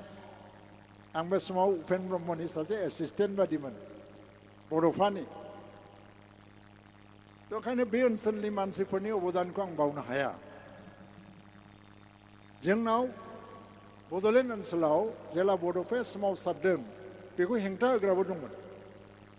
गावजों गाव बुलायलायनायबो जादों बे समाव नङा होमबा सोरबा बर'फ्रा बड'लेण्ड नाङाबो होनदों उपेन ब्रह्मखौ सैया नाथाय वेस्ट बेंगलनि बर'फ्रा निस्वार्थ भाबै बै सोमावसारनायखौ सासेबो गोनो गोथो गैयालासिनो बयबो मदद होबोदों आमहायथ' सानसेखालि जों फैदों निक'डिमास हाजारिया गोसोआव दं जानांगौ सोमला बसुमतारीजों आंजों फैनानै हर थाफैना मोनसे खोथाबो रायलायदों जोङो महाखालगुरियावनो सोमावसारनायनि मदद नागिरनानै नांगौ मानसिफ्राथ' फैयोआनो नाङै मानसिफ्राबो फैनो हमबाय 2 नाम्बारि मानसिफ्राबो फैनो हमबाय बेखौ चेक खालामनांगौ जाहाथे वेस्ट बेंगलनि बर'फोरखौ थगायनानै रावबो थाखा फैसा सरखायनानै लांनो हाया रायलायलायनायबो जादों बेसेबां एक्टिभमोन आलिपुरदुवाराव थाङोबा जोङो माखासे सेंग्राफोर लोगो मोनोमोन बिथांमोना जेब्लायबो जोंखौ बरायो आरो रायलायो मा जागोन आरो जायफोर इन्टेलेक्सुवेलफोर बर' इन्टेलेक्सुवेलफोर आलिपुर आरो सिलिगुरियाव थायो बे इन्टेलेक्सुवेलफ्रा जेब्लायबो जोंखौ मदद होबोदों जेरैबो बिथिङाव इभेन फोथायनो गोब्राब मोनगोन माखासे अफिसारफोर रेलवे अफिसार दंमोन NF रेलवे मा होनो निउ जलपाइगुरियाव बिथांमोनाबो जोंखौ सम सम गाव गावनि क्वार्टाराव जायगा होनानै जाहोदों लोंहोदों खामानि मावनो सुबिदा होदों थ' बेबायदि मददखौ निस्वार्थ भाबै जोङो बर'फोरनिफ्राय मोनबाय थादों बेफोर जारिमिनफोरखौ जोङो गोथाङै जोङो लाखिनो नाजानांगौ दिनै बर'फ्रा मा मोनसे बर'फोरखौ मोनसे समाव मा जायोमोन मुगैनाय नोजोरजों नायोमोन जे बेबायदि जाथि दिनैनिफ्राय 40 बोसोर सिगाङाव बबेबा हाग्रायाव थाग्रा जाथि बिसोरखौ माने न'आव हाबनो होनो नाङा टाउन सहराव थाङोबा एयार कन्डिसन दखानाव हाबनो होआ बा नोंखौ लामाजों थाबायबाबो नोंखौ हेव खालामो बे बाथ्राखौ सिलिगुरियावबो खोनाफैयोमोन आलिपुरदुवारावबो खोनाफैयोमोन दा बेफोरनिफ्राय मुक्ति मोननोनो जोङो संग्राम खालामबाय बड'लेण्ड सोमावसारनाया ओरैबायदि मोनसे माथ्रायाव लांबाय उपेन ब्रह्म बड'फानि सोमावसारनाया दिनै सारा प्रिथिबियाव बर' मानसिफोरखौ मिथियै गैलिया अब्लाबो खिन्थु जोंनि सायाव मोनसे नोजोर दंमोन जे बे जाथिखौ गिनो गोनां जाथि बा उग्रबादि नामा हाथियार लादों नामा बमा लादों नामा बयखौबो सन्देह खालामो जोंखौ दिल्लीफ्राव थांबाबो चेक खालामो पुलिसफ्रा बर'फोर फैदोंना बिसोरनाव हाथियारबो थानो हागौ खिन्थु लासै लासै बै इमेजखौ जों सोलायबोबाय जों बेखौसो दा प्रुभ खालामफैदों मा जोंहा मोनसे भाषा दंसै जोंहा मोनसे भाषा दं जाय भाषाखौ भारत संबिधाना सिनायथि होनांबाय गनायथि होनांबाय जोंहा मोनसे भाषा दंसै जोंहा मोनसे संस्कृति दङ हारिमु दङ जाय हारिमुखौ सारा भारताव दिनै गनायनांबाय थ' बेखौ जोङो प्रमान खालाम दिनै प्रमद बर'मोन गबिन्द बसुमतारीमोन बिथांमोना दाखालि सिगनेचार होदों जों ज' मावै मावै जि मर्यादा मोनफैदों सारा पृथिबियाव बर'फोरखौ दिनै मोनसे सन्माननि नोजोरजों नायफैबाय आरोखि बे सन्मानखौ खिन्थु गोदो मोनामोन बिनिफ्राय देरसिन एचिभमेन्ट गैया तो बे एफा गिदिर सन्माननि नोजोरजों नायफैनायखाय दा मा जाहैबाय कुनु पृथिबिनि कुनु खनायाव थानाय बर' मानसिफ्रा गावखौ बर' होननानै परिचय होनो लाजिला मानो होनबा बर' परिचया मोनसे सन्माननि परिचय दा खारन बर'फ्रा दा लेखायावबो दावगाबाय बर'फ्रा मिउजिकआव दावगाबाय मिउजिकआव साइन्टिस्टबो दंसै आइएएस अफिसार दं आरो बिनिफ्राय स्टेट लेभेलनि सिभिल सार्भेन्टफोर मेला दङ पुलिसाव अफिसार दङ आर्मियाव अफिसार दङ बबाव दावगायाखै बिजनेसावबो ट्रेड एन्ड कमार्सआवबो दिनै दावगाबोगासिनो दङ दा बे सन्मानखौ जों बबेनिफ्राय मोनखो जोंनि संग्रामनि मोनसे बिराद गिदिर अबदान बियो आरो बेवहाय वेस्ट बेंगलनि बर' मानसिफोरनिबो बिराद गिदिर अबदान दङ आरो बेवहाय आं मोनसे जिनिस नुफैदों दिनैहाय दहाय बागुरुम्बा मोसादों जोंनि आसामाव बागुरुम्बा मोसाब्ला मेथाइ खननाय सिस्टेम गैलिया फ्राय केसेट दामो बा मबाइलाव अलरेडि रेकर्डिं दङ दामना होयो आरो बेवहाय खिन्थु खुगाजों बागुरुम्बा मेथाइखौ खननानै मोसादों थारमाने बे अरिजिनेल फर्माव दं दाबो नङा होमबा अरिजिनेल फर्माव दङ दा बेखौ जों लाखिनांगौ जों बै जिअग्राफिकेल बाउन्डारिखौ क्रस खालामनांगौ आसाम आरो वेस्ट बेंगलनि जिअग्राफिकेल बाउन्डारि बियो जोंनि हेंथा जानो हाया स' आंथ' लुबैयो मालाबा बर' थुनलाइ आफादनि गाहाय नेहाथारि आफादगिरिया वेस्ट बेंगलनिफ्रायबो जानो हाथों आं लुबैयो बेखौ बे बुहुमनि बर'फोर खौसे जा बे स्ल'गानखौथ' ओरैनो होआखै गोदोनिफ्राय लुबैयो जों नाथाय बे स्ल'गानखौ बड'फाया जेला मोनसे सोमावसारनायजों लाबोबाय सारा बुहुमनि बर'फोरनि खोमाव हाबहैजोब्बाय बुहुमनि बर'फोर खौसे जा सोर होदों बे आवाजखौलाय बे आवाजखौ खोनानानैनो बयबो फैयै फैयै दिनै मा जाहैबाय बर'फ्रा गावनो गाव मोनसे बांलादेश नेपाल बयबो ज' जाफैनो हमबाय दिनै थ' बे मोननाय बयनिफ्राय मा थाखा फैसाखौ मोनो खोमानो हायो आरो खोमायोबा थाखा फैसाया खामायफिनजायोबो हाया बबेबा मोननानै गोमानोबो हागौ हाखौ बहाबा बायफिननोबो हागौ नाथाय मोनखानाय मान मोनखानाय सन्मानखौ मालाबा जुदि खोमानानै लायोबा बेखौ मोनफिननो थाङानो जों मालाबाबो बेखौ खोमानानै लानो नाङा ओंखायनो सोनाब बंगआव जेसेबांखि जनसंख्या थाया मानो मालाबा 4 लाख होनदों मालाबा 1.5 लाख होनदों जनसंख्यालाय मा गिदिर बाथ्रा जुदि बबेबा 2,000 बर' मानसि रायजो जानानै दं बेबो जुदि गौरबै गावनि गौरब गौरबै जुदि आंनि राव आंनि हारिमुखौ आं मोजां मोनो होननानै बुंनानै लानो हायोबा बे 3,000 जनसंख्यानि बर' फिसाखौबो रावबो गाख्रेबनो हाया फोजोबनोबो हाया रावबो दा नोंसोर लागाव दङ 40 लाखसो दङ जायफ्रा राव गोमाबाय जायफ्रा बोरोना एसे आलादा जालांबाय बे थासेयावबो आसामाव बर'नि राव हारिमुवा गोमालांदोंमोन मानो बै निउस ओंखारदोंमोन बे जाथियालायनो थैयैनो सासेल' हिनजाव दंसैमोन नाथाय बे हिनजावा ओरैबायदि सबिमानि बे गावनि रावखौनो लानानै थांनानै थादों आरो बे हारसिङै गावनि जाथिनि रावखौ फोथांबाय थादों आरो जैदिन बियो थैनानै थांबाय बे जाथिया थैनाय लोगो लोगो बै हिनजावा थैनाय लोगो लोगोनो बेखौ बे रावखौ बुंग्रा जाथिया पृथिबिनिफ्राय अराय समनि थाखाय गैया जालांबाय आरो थ' बै हिनजावनि जि सबिमानखौ नायदो दाना बोरै फोथांनानै दङ दा बेंगलावबो जागोन जे बेवलाय आरो मा बर' राव रायलायनानै मा जाबावनो साख्रि मोनो ना मा मोनो ना बेफार फालांगियाव सोलियो जोङो आसामाव बा जेरैहाय बिदिनो दा गोबाङा सानो दाबो जों माने असमिया राव रायलायबासो थांनानै थागोन बेंगलावबो बिदिनो सानो जागोन माखासे मानसिया लेखा गोरों मानसिफ्रा रायलायनो बायो जागोन नाथाय बेजों खोथा नङा साख्रि बाख्रि मोननो थाखाय नोङो इंराजि सोलोङो बांलाखौबो सोलों भाषा सोलोंनायाव खुनु प्रब्लेम गैया नाथाय गावनि रावखौ गाव जे बर' बे परिचयखौ हमथानानै लाखिनो थाखाय गावनि रावखौबो जों बावनो नाङा बाथ्राया बेसो नोङो हदाय केप बा गाननानै इंलिस मडेलाव ड्रेस खालामनानैबाबो बर' राव रायलायोबाबो खुनु जायगायाव बर' राव रायग्रा मानसिखौ अपमान खालामनो रावहाबो साहस गैलिया दिनैहाय नायख्लेंनोबो हाला नों दख'ना गाननानै रायलायो ना सारि मेख्ला गाननानै रायलायो ना माबा मोनसे ड्रेस गाननानै रायलायो खिन्थु रावा जुदि थांनानै थायोबा बे जाथिया थांनानै थायो दा सोनाब बंग'नि जेंनाफोरखौबो जों जयैनो सुफुंलायनांगौ होननानै आङो सानो आरो बड'फाया जिबनाव बिराद गिदिर मोनसे थांखि लानानै सोमावसारनायखौ खालामदोंमोन बै समाव बे मिथिखागौ आलादा रायजो बद'लेण्डआ एसेबां गोरलै जाया नाथाय नों बुहुमनि बर'फोरनो मोनसे गोदान चेतना सोनांगौबा मोनसे जांख्रिखांनाय लाबोनांगौबा बुहुमनि बर'फोरखौ बबेबा खौसे खालामनांगौबा जों मोनसे मुभमेन्ट लाबोनांगौ आन्दलन आरो बे आन्दलना मानि थाखाय आलादा बड'लेण्डनि थाखाय बे बड'लेण्डनि आन्दलनजों बुहुमनि बर'आथ' खौसे जाबाय आरो दिनै जि मोनसे मर्यादा बर' जाथिया मोनफैबाय बेजोंनो मोनफैबाय जों ओंखायनो जोङो बर' हारिनि बिफा होननानै बिथांखौ दिनैहाय जोङो मान होबाय दा खनसे हारिया गनायबाय माने बेखौ आरो सोंलु सोंला खालामनाङा जोङो बर'फाखौनो भित्ति खालामनानै बर' जाथिखौ प्रिथिबियाव गेरेमसा हारि दालांगोन सानसे समाव नोंथांमोना नायबाय था नोंथांमोननि सोनाब बंग'आवबो माराबा हयथ'बा महा बर'फोरनि महा सन्मिलनाबो जानोबो हागौ बेवहाय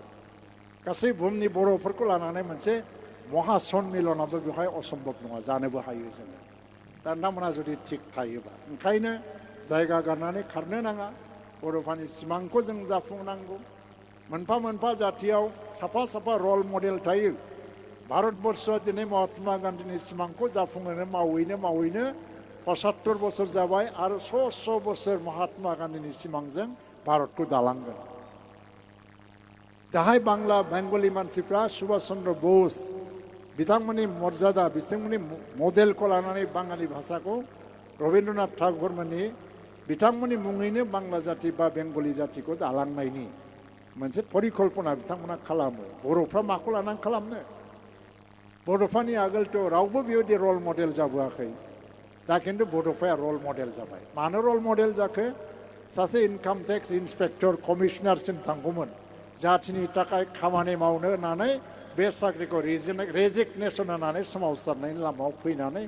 सर्बस्व टेक खालामबाय आत्मटेक खालामबाय जिबनबो टेक खालामबाय जिबनाव खुनु सुख सान्ति मोनलाङाखिसै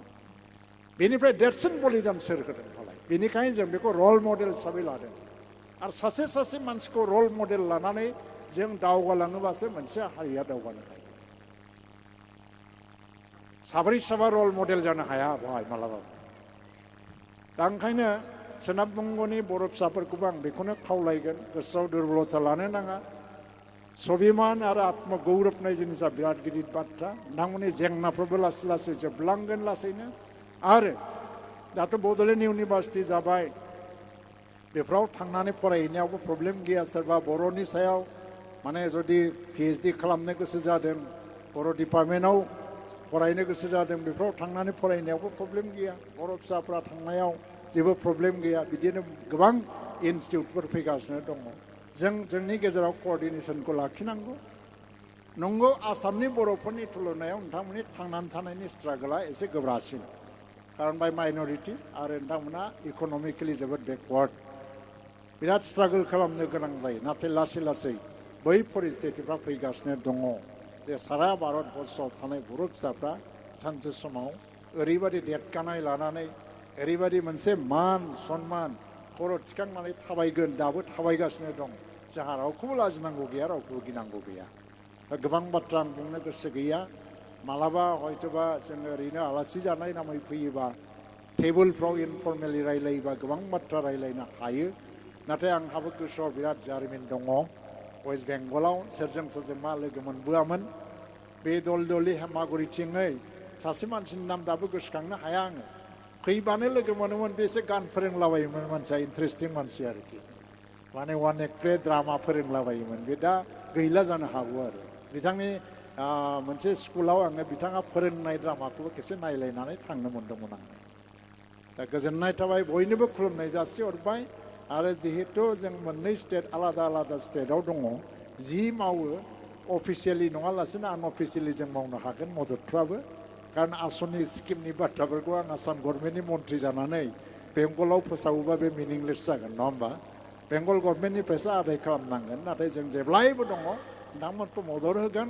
सावरायनायनि गेजेरजों बेखिनिखौनो बुंनानै आंनि बुंनायखौ आं बाहाय फोजोबबाय गोजोन्थों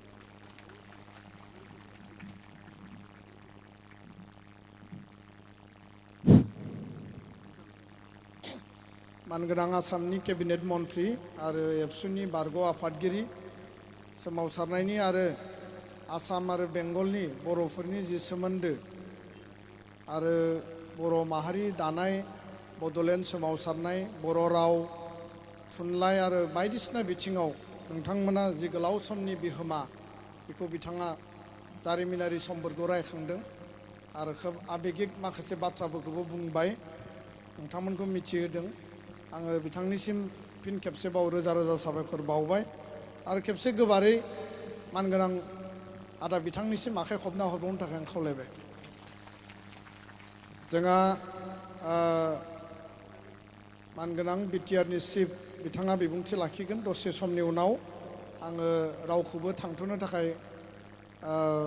थांथ'नाङा आं बेखौ खावलायदों जाहाथे सिरिबाङै जिरायनानै थायो खोब खम समनि गेजेराव जोङो फोजोबगोन लक्ष्मी ब्रह्म डान्स ग्रुपनि सिखिरि सिख्ला मोसानाय दङ आङो रेडि जानानै मोसाफैनो थाखाय खावलायबाय बिथांमोना क'क्राझारनिफ्राय फैदों जोंनि गेजेराव सानैसो आलासि दङ आङो सिनायथि लाखिनो थाखाय खावलायबाय श्रीमती हिमा इसवारी कार्जि समाज सिबियारि खावसोमपारा आलिपुरदुवार दङब्ला आङो गाहायाव दङ बिथाङा आर'नाइ गाननो थाखाय खावलायबाय श्यामल चन्द्र बर' जइन्ट सेक्रेटारि पश्चिम बंग बड' साहित्य सभा बर' थुनलाइ आफादनि आरो दिनैनि बे हाबाफारियाव बेंगलनिफ्राय जोङो जेब्लाबो दुलाराय बर' फरायसा आफादा हय एबसुआवनो जा बा थुनलाइ आफादाव जोङो मावथि आरो दैदेनगिरि मोनबोदों आरो एबसुआव गोलाव सम स्ट्रंलि रल लानानै खामानि मावहैदों नोंथांमोननि जायगानिफ्रायनो एबसुनि दानि ट्रेजारार सरनजित नार्जिनारि बिथांखौबो आं सिनायथि लाखिनो खावलायबाय सिनायथि होनो नोंथांमोननि जायगानिनो गोबारै आखाइ खबना होनांगौ सरनजित नार्जिनारि आर'नाइ गांसे गाननांगौ सरनजितनो सोनाब बंग स्टेट कमिटि एबसुनि एक्टिं प्रेसिडेन्ट प्रणय कार्जि बिथांखौबो सिनायथि लाखिनो खावलायबाय सिनायथि होनो प्रणय कार्जि आर'नाइ गांसे जों बिथांखौ बरायगोन आरो लोगोसे बानस' गाहाय नेहाथारि अनन्त सामफ्रामारि सरनजित नार्जिनारि नोंथांमोननि जायगानि मिरु एबसुआव खामानि मावगासिनो सिखिरि सिख्ला मोसानाय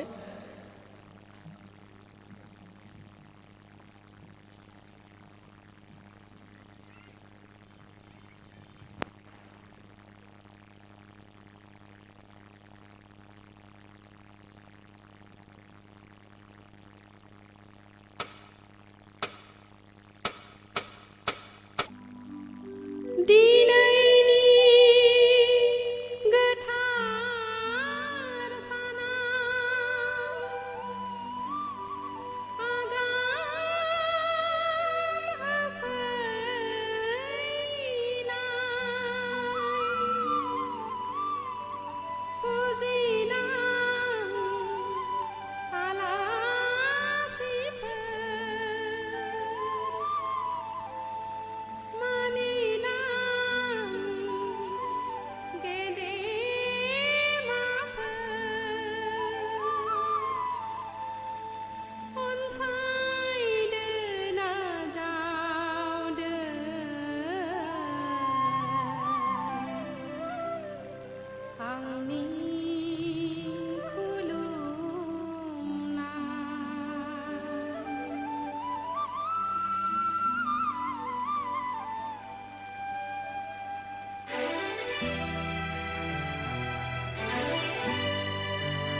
रोजा रोजा साबायखर बावदों आं बयखौबो जिरायफिननो थाखाय खावलायदों जोंहा आलिपुरदुवारनि मानगोनां एमएलए बिथां दङ बिथाङा सुंथाबै बिबुंथि लाखिगोन आजकार सभाয় আমার সাথে আমার সঙ্গে আলিপুরদুয়ারের সম্মানীয় এমএলএ সুমন কাঞ্জিলাল আমার সঙ্গে আছে তো এই সময় ভাষণ দেওয়ার জন্য আমি অনুরোধ করছি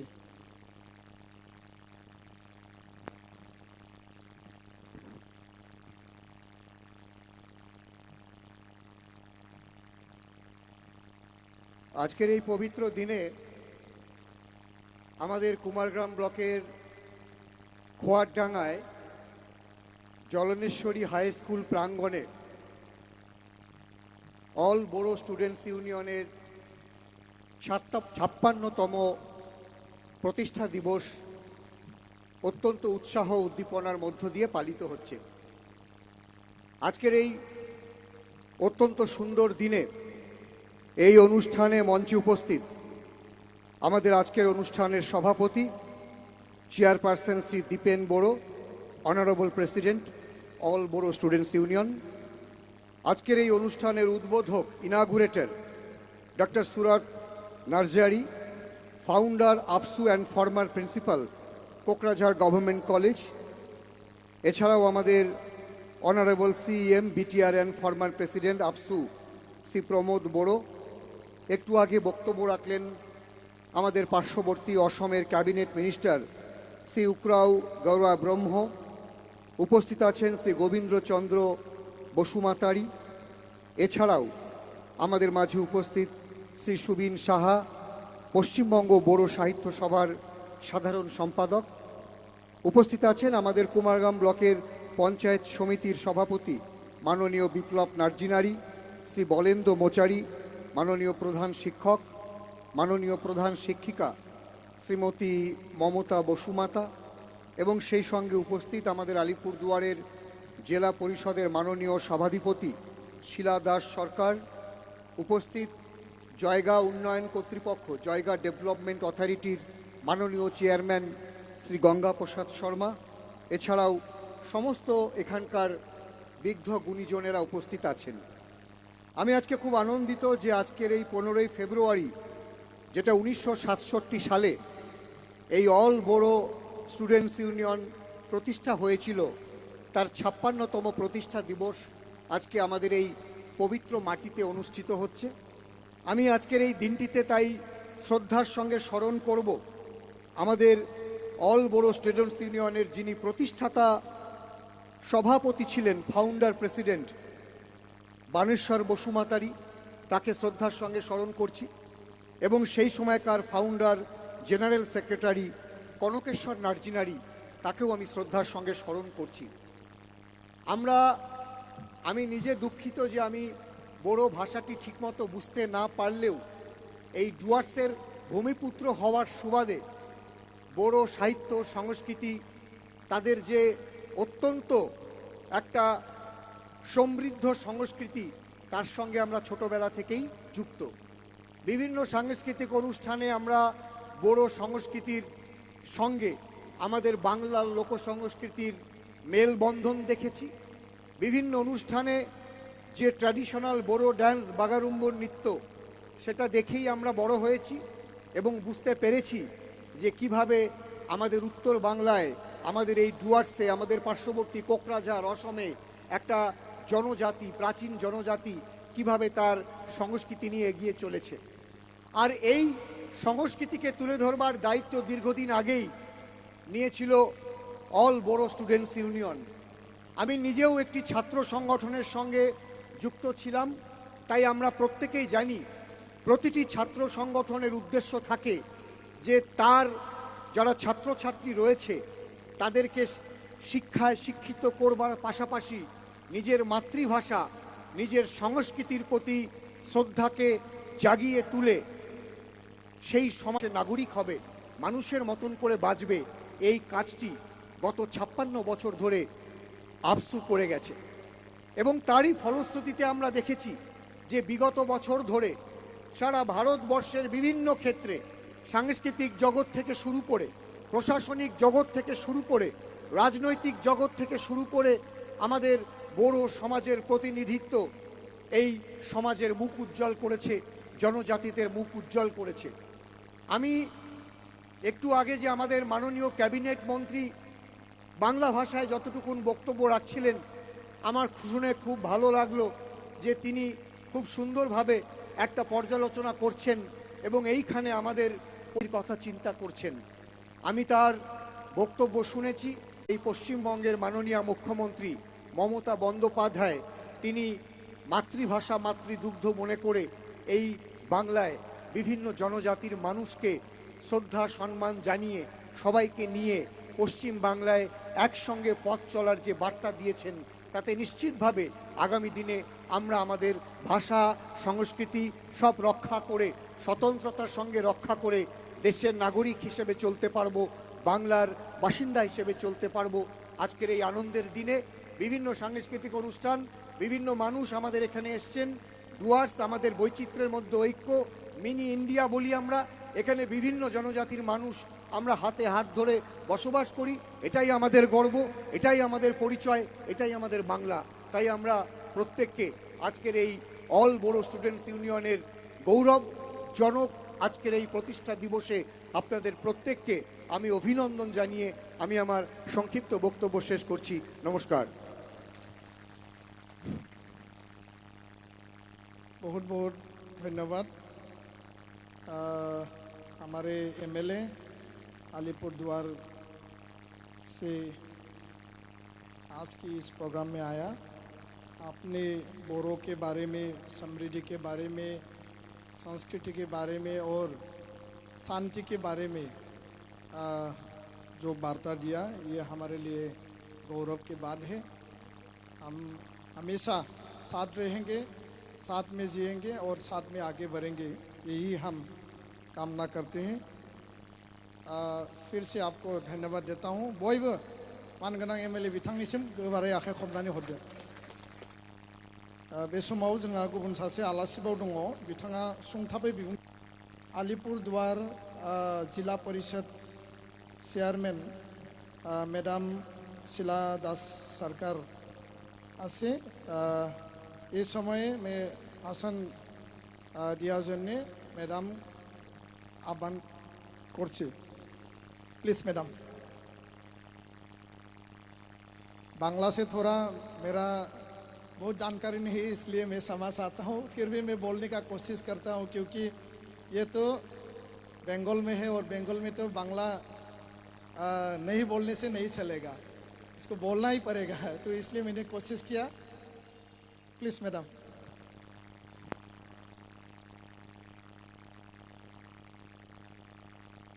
সবাইকে নমস্কার। আজ আমাদের আলিপুরদুয়ার জেলার কুমারগ্রাম ব্লকের অন্তর্গত যে খোয়ারডাঙ্গা জলনশ্রী স্কুলের যে ময়দান, অল বড় স্টুডেন্ট ইউনিয়নের ৫৬তম প্রতিষ্ঠা দিবস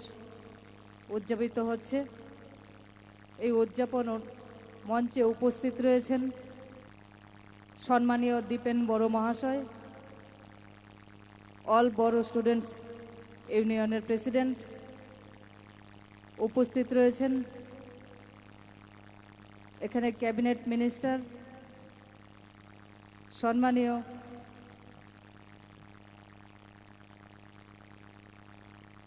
উরকাউ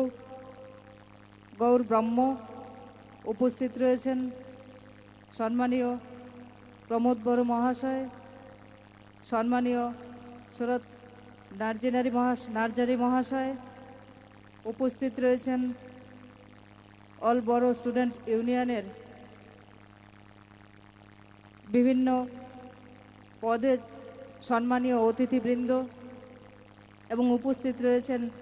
আলিপুরদুয়ার বিধানসভার সম্মানীয় বিধায়ক সুমন কাঞ্জিলাল মহাশয়। উপস্থিত রয়েছেন জয়গা ডেভেলপমেন্ট অথরিটির চেয়ারম্যান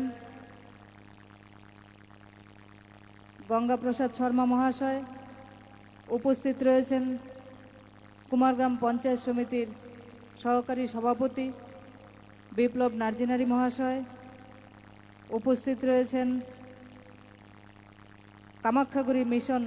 হাই স্কুলের প্রধান শিক্ষক বলেন্দ্র মোচারি মহাশয়, উপস্থিত রয়েছেন মহাকালগুড়ি মিশন গার্লস হাই স্কুলের প্রধান শিক্ষিকা মমতা বসুমাতা মহাশয় এবং উপস্থিত রয়েছেন আজকের এই প্রতিষ্ঠা দিবস অনুষ্ঠানে আগত সমস্ত স্তরের অতিথিবৃন্দ, সবাইকে আমি আন্তরিক শুভেচ্ছা এবং অভিনন্দন জানাই। আমি প্রথমে তাদেরকে প্রণাম জানাই যারা আজকের এই দিনটির জন্য প্রথম দিন থেকে গুরুত্বপূর্ণ ভূমিকা পালন করেছিলেন এবং এই 56 বছর থেকে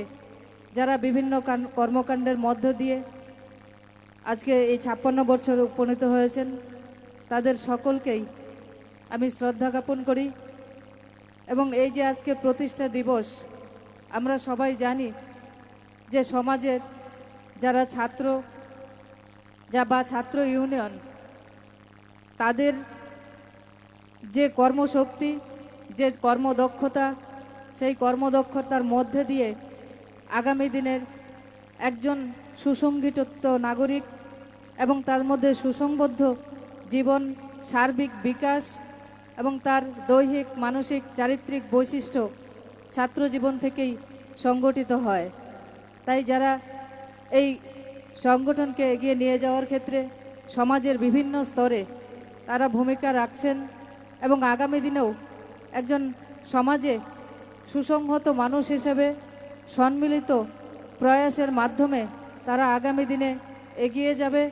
এবং আজকের এই কর্মসূচিতে যারা এখানে উপস্থিত হয়েছেন,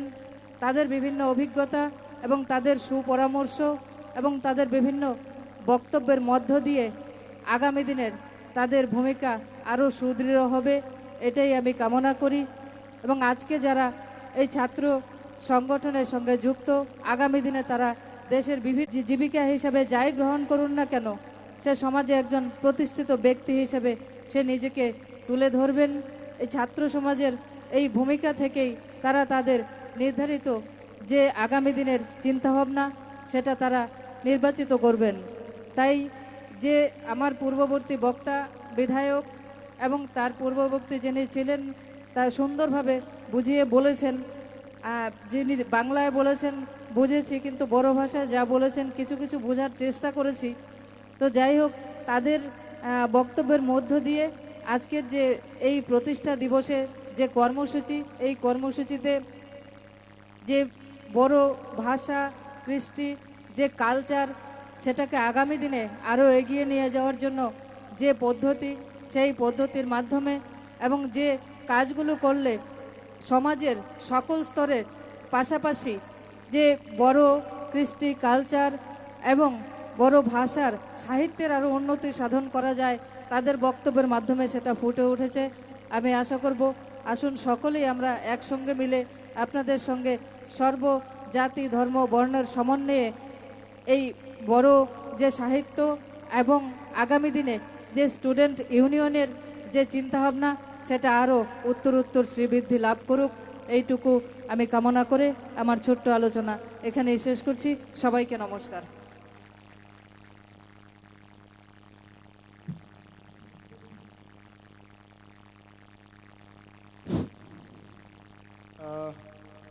हमारे साथ अलीपुरद्वार जिला परिषद का सम्मानीय चेयरमैन शिलादास मैडम जी है। बहुत बहुत धन्यवाद देता हूँ। सुबह से ही हमारे साथ है, बहुत लंबा समय रहा और हमेशा आप लोगों का आशीर्वाद, आप लोगों का मार्गदर्शन अलीपुरद्वार इस एरिया का जितना भी बोरो है, आगे ये आप लोगों का सहाय सहयोग जरूर मिलेगा। इसी के साथ आपको बहुत धन्यवाद देता हूँ। मैडम निसिम खेबसे गोबारै आखाइ खबनानै हरबावदो। मानगोनां जोंनि जर'खा आलासि स्पेशल गेस्ट बिथांनि बिबुंथि लाखिगोन। जोंहा बिनि सिगां बर' खुगा मेथाइनि देंखोनि राजा बुदांबुलब ब्रह्म आरो बेखौ रावबो मिथियै गैया थांनाय 30 बोसोर 30 बोसोर बड'लेण्ड सोमावसारनाय आरो गुबुन गुबुन माहारि आरो समाजनि जुथुम्माफोराव बिथाङा मेथाइ खनबोबाय आरो दिनैबो जोंजों दङ गोदो खुगा मेथाइ जों दा बे समाव खोनासंगोन आरो बिनि उनावनो जोंनि जर'खा आलासि बिथाङा बिबुंथि लाखिखांनायनि उनाव जोंनि दिनैनि बे हाबाफारिखौ जोङो फोजोबगोन बयखौबो सायनासालियाव जिरायफैनो थाखाय आं खावलायदों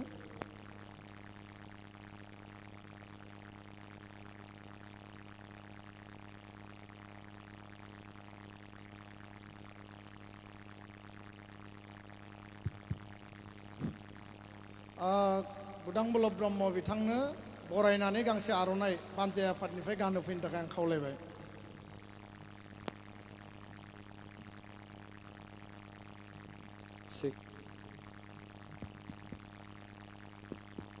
Hello.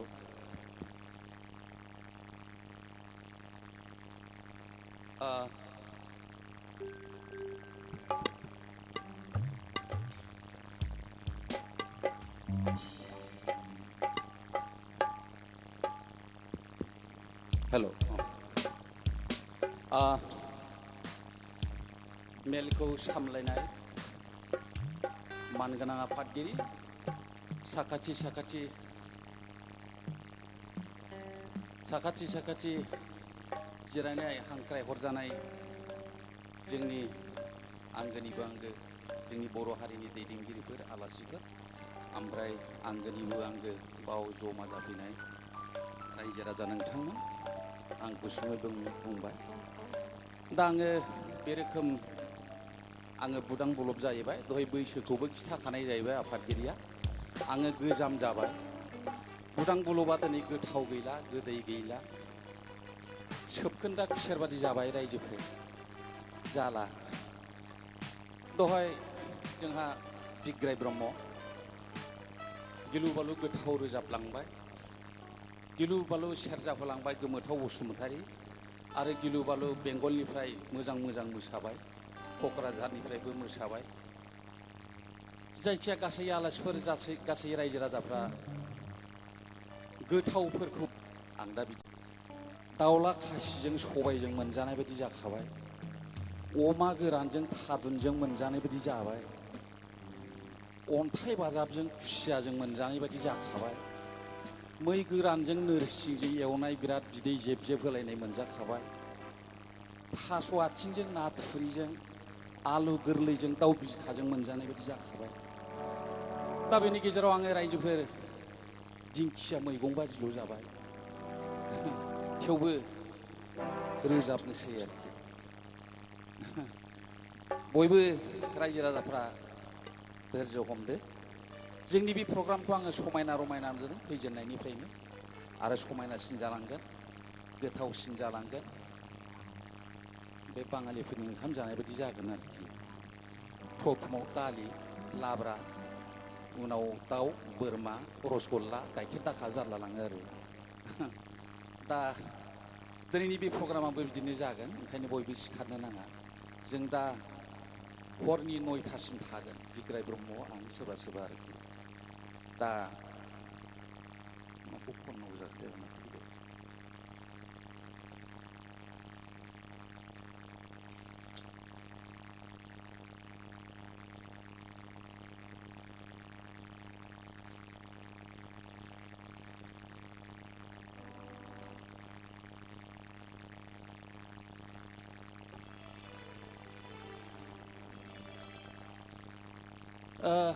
आं गोसथोलायनायखौनो खनसै रायजो आङो बैसोआ जाब्लाबो बे हिन्जाव गोसथोनायखौ गारनो हायाखिसै न' गोसथोलायनाय नरेश न' गोसथोलायनाय नरेश होननाय बायदि जाबाय आंना गोदो न' बड'लेण्ड नरेश होनबाय थानाया दाना बिदिसो जालांबाय आरोखि दा बेखौनो रोजाबनोसै आंना गोसथोलायनायानो बन्द' जानो रोङा ना सनिबार दं ना रबिबार दं एकदम बन्द' गैया आरो दा बेंगलनासो बन्द' दं नामा गोसथोलायनाया आं मिथिला आरोखि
बन्द जानो हागौ आसाम बन्द जानो हागौ भारत बन्द जानो हागौ नाथाय गोसो थोलायनाया जानो हाया बेखौ बन्द खालामनो रावबो हाया बलें बन्द जानो हागौ आसाम बन्द जानो हागौ भारत बन्द जानो हागौ नाथाय गोसो थोलायनाया जानो हाया बेखौ बन्द खालामनो रावबो हाया गोसो थोलाय गैया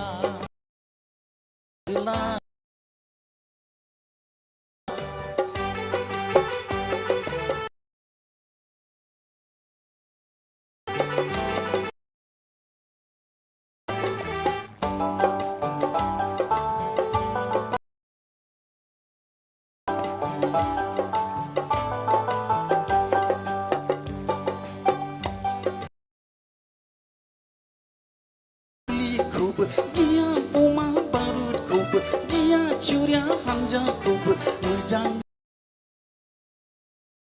नङा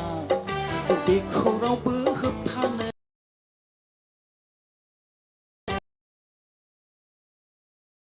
बिलाइ गुलिखौबो गिया बमा बारुद गोसो थोलायनाया होबथानो हाखाथारा सनिबार गैया रबिबार गैया गैया गैया गोसो थोलायनाया बन्द गैया गोसो थोलायनाया बन्द गैया गोसो थोलायनाया बन्द गैया एसेनोसै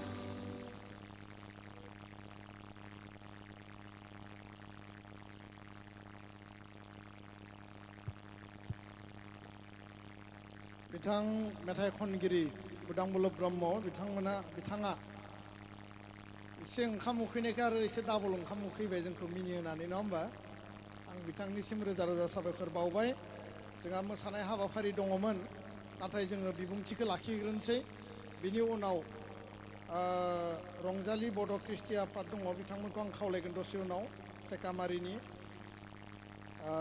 बेखायनो बे समाव दिनै बेंगलाव रायजो जानाय गासै बर' आइ आफा बर' फिसाफोरा बर' आफादफोरा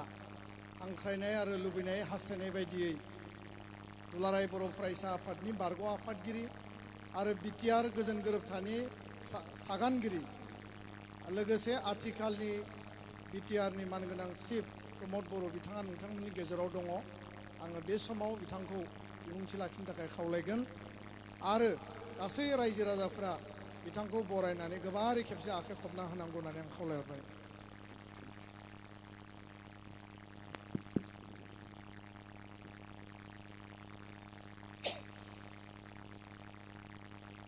दुलाराय बर' फरायसा आफादनि 52थि जोनोम सानखौ सोनाब बंग'नि बे आलिपुरदुवार जिल्लानि सिङाव हरदाङा जलनेश्वरी गोजौ फरायसालिनि बे बाहागो लानो हानाय मोनसे समनि दुलाराय बर' फरायसा आफादनि दैदेनगिरि वेस्ट बेंगलनिनो निक'डिमास हाज'वारि बिथां बे हाबाफारियाव बाहागो लानो हानाय सुबिन सैब्य गाहाय नेहाथारि सोनाब बंग बर' थुनलाइ आफाद मुस्रि Biplab Narzinary vice chairman Kumargram block panchayat committee बे हाबाफारियाव बाहागो लानो हानाय सिरुप बसुमता गाहाय फोरोंगिरि हरदाङा जलनेश्वरी गोजौ फरायसालि बलेन्द्र मोसाहारि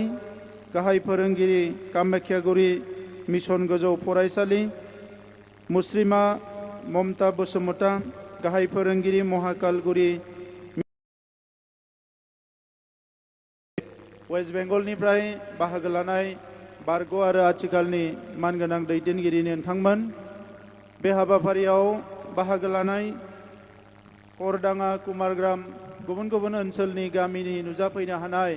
सिबिनां आइ आफा रायजो राजा नोंथांमोन, दा बे समाव आङो दिनै दुलाराय बर' फरायसा आफादनि 56थि बे जोनोम सान फालिनायाव गिबियावनो दुलाराय बर' फरायसा आफादनि गासिबो दैदेनगिरि मावथि बिबानगिरि बिथांमोननिसिम दिनै आङो गाहाम हामलायनायखौ बावो। दुलाराय बर' फरायसा आफादनि गायसनगिरि आफादगिरि नेहाथारि बिथांमोननि सोरगोआरि जिउ सोलेरनि खाथियाव आंनि सिबिनाय आरो खुलुमनायखौ बावहरो। दुलाराय बर'फोराव गेरेमसा माहारि महरै गायसननो मोनसे गोख्रों सोमावसारनायनि गेजेरजों बर' हारिखौ खौसे खालामनानै दोनलांनाय बड'फा उपेन्द्रनाथ ब्रह्मनि जिउ सोलेरनि खाथियावबो आङो दिनै आर'ज गाबबाय, खुलुमनायखौ बावहरबाय। दा मानगोनां रायजोफोर, बर' माहारिनि जारिमिनखौ रायखांनाय लोगो लोगोनो आथिखालनि जारिमिनाव दुलाराय बर' फरायसा आफाद आरो बर' थुनलाइ आफाद बे मोननै आफादानो बयनिख्रुइ सिगांसिनाव जोङो बिथांमोनखौ मख'नो गोनां जायो। उदांस्रिनि सिगांनि जारिमिना जुदामोन, नाथाय उदांस्रिनि उनाव भारत हादोराव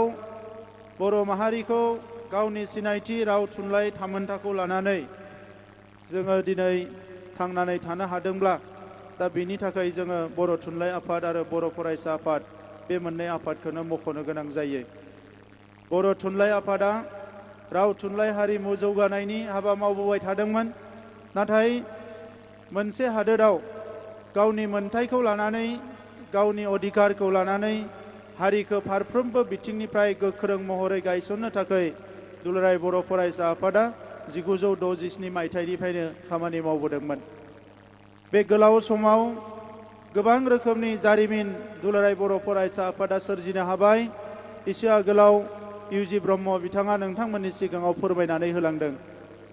दिनै जोङो बयबो गोग्गानाय मोनो जे बर' फिसा जानानै मोनसे समाव जोंनि सुबुंफ्रा, जोंनि हारिनि सोद्रोमाफ्रा एसे गिनाय लाजिनाय मोनोमोन गावखौनो सिनायथि होनो थाखाय, नाथाय दिनै जों गावखौनो बर' बुंनानै लानो थाखाय, बर' होननानै सिनायथि होनो थाखाय गोग्गानाय मोनो। आरो बिनि थाखाय आङो गुबैयै थांनाय गोलाव समाव 5,000सो सुबुङा जिउ गारनो गोनां जाबाय जोंनि सोमावसारनायाव। बै सोरगोआरि गासैबो मुंख्लंफोरनिसिमबो आङो दिनै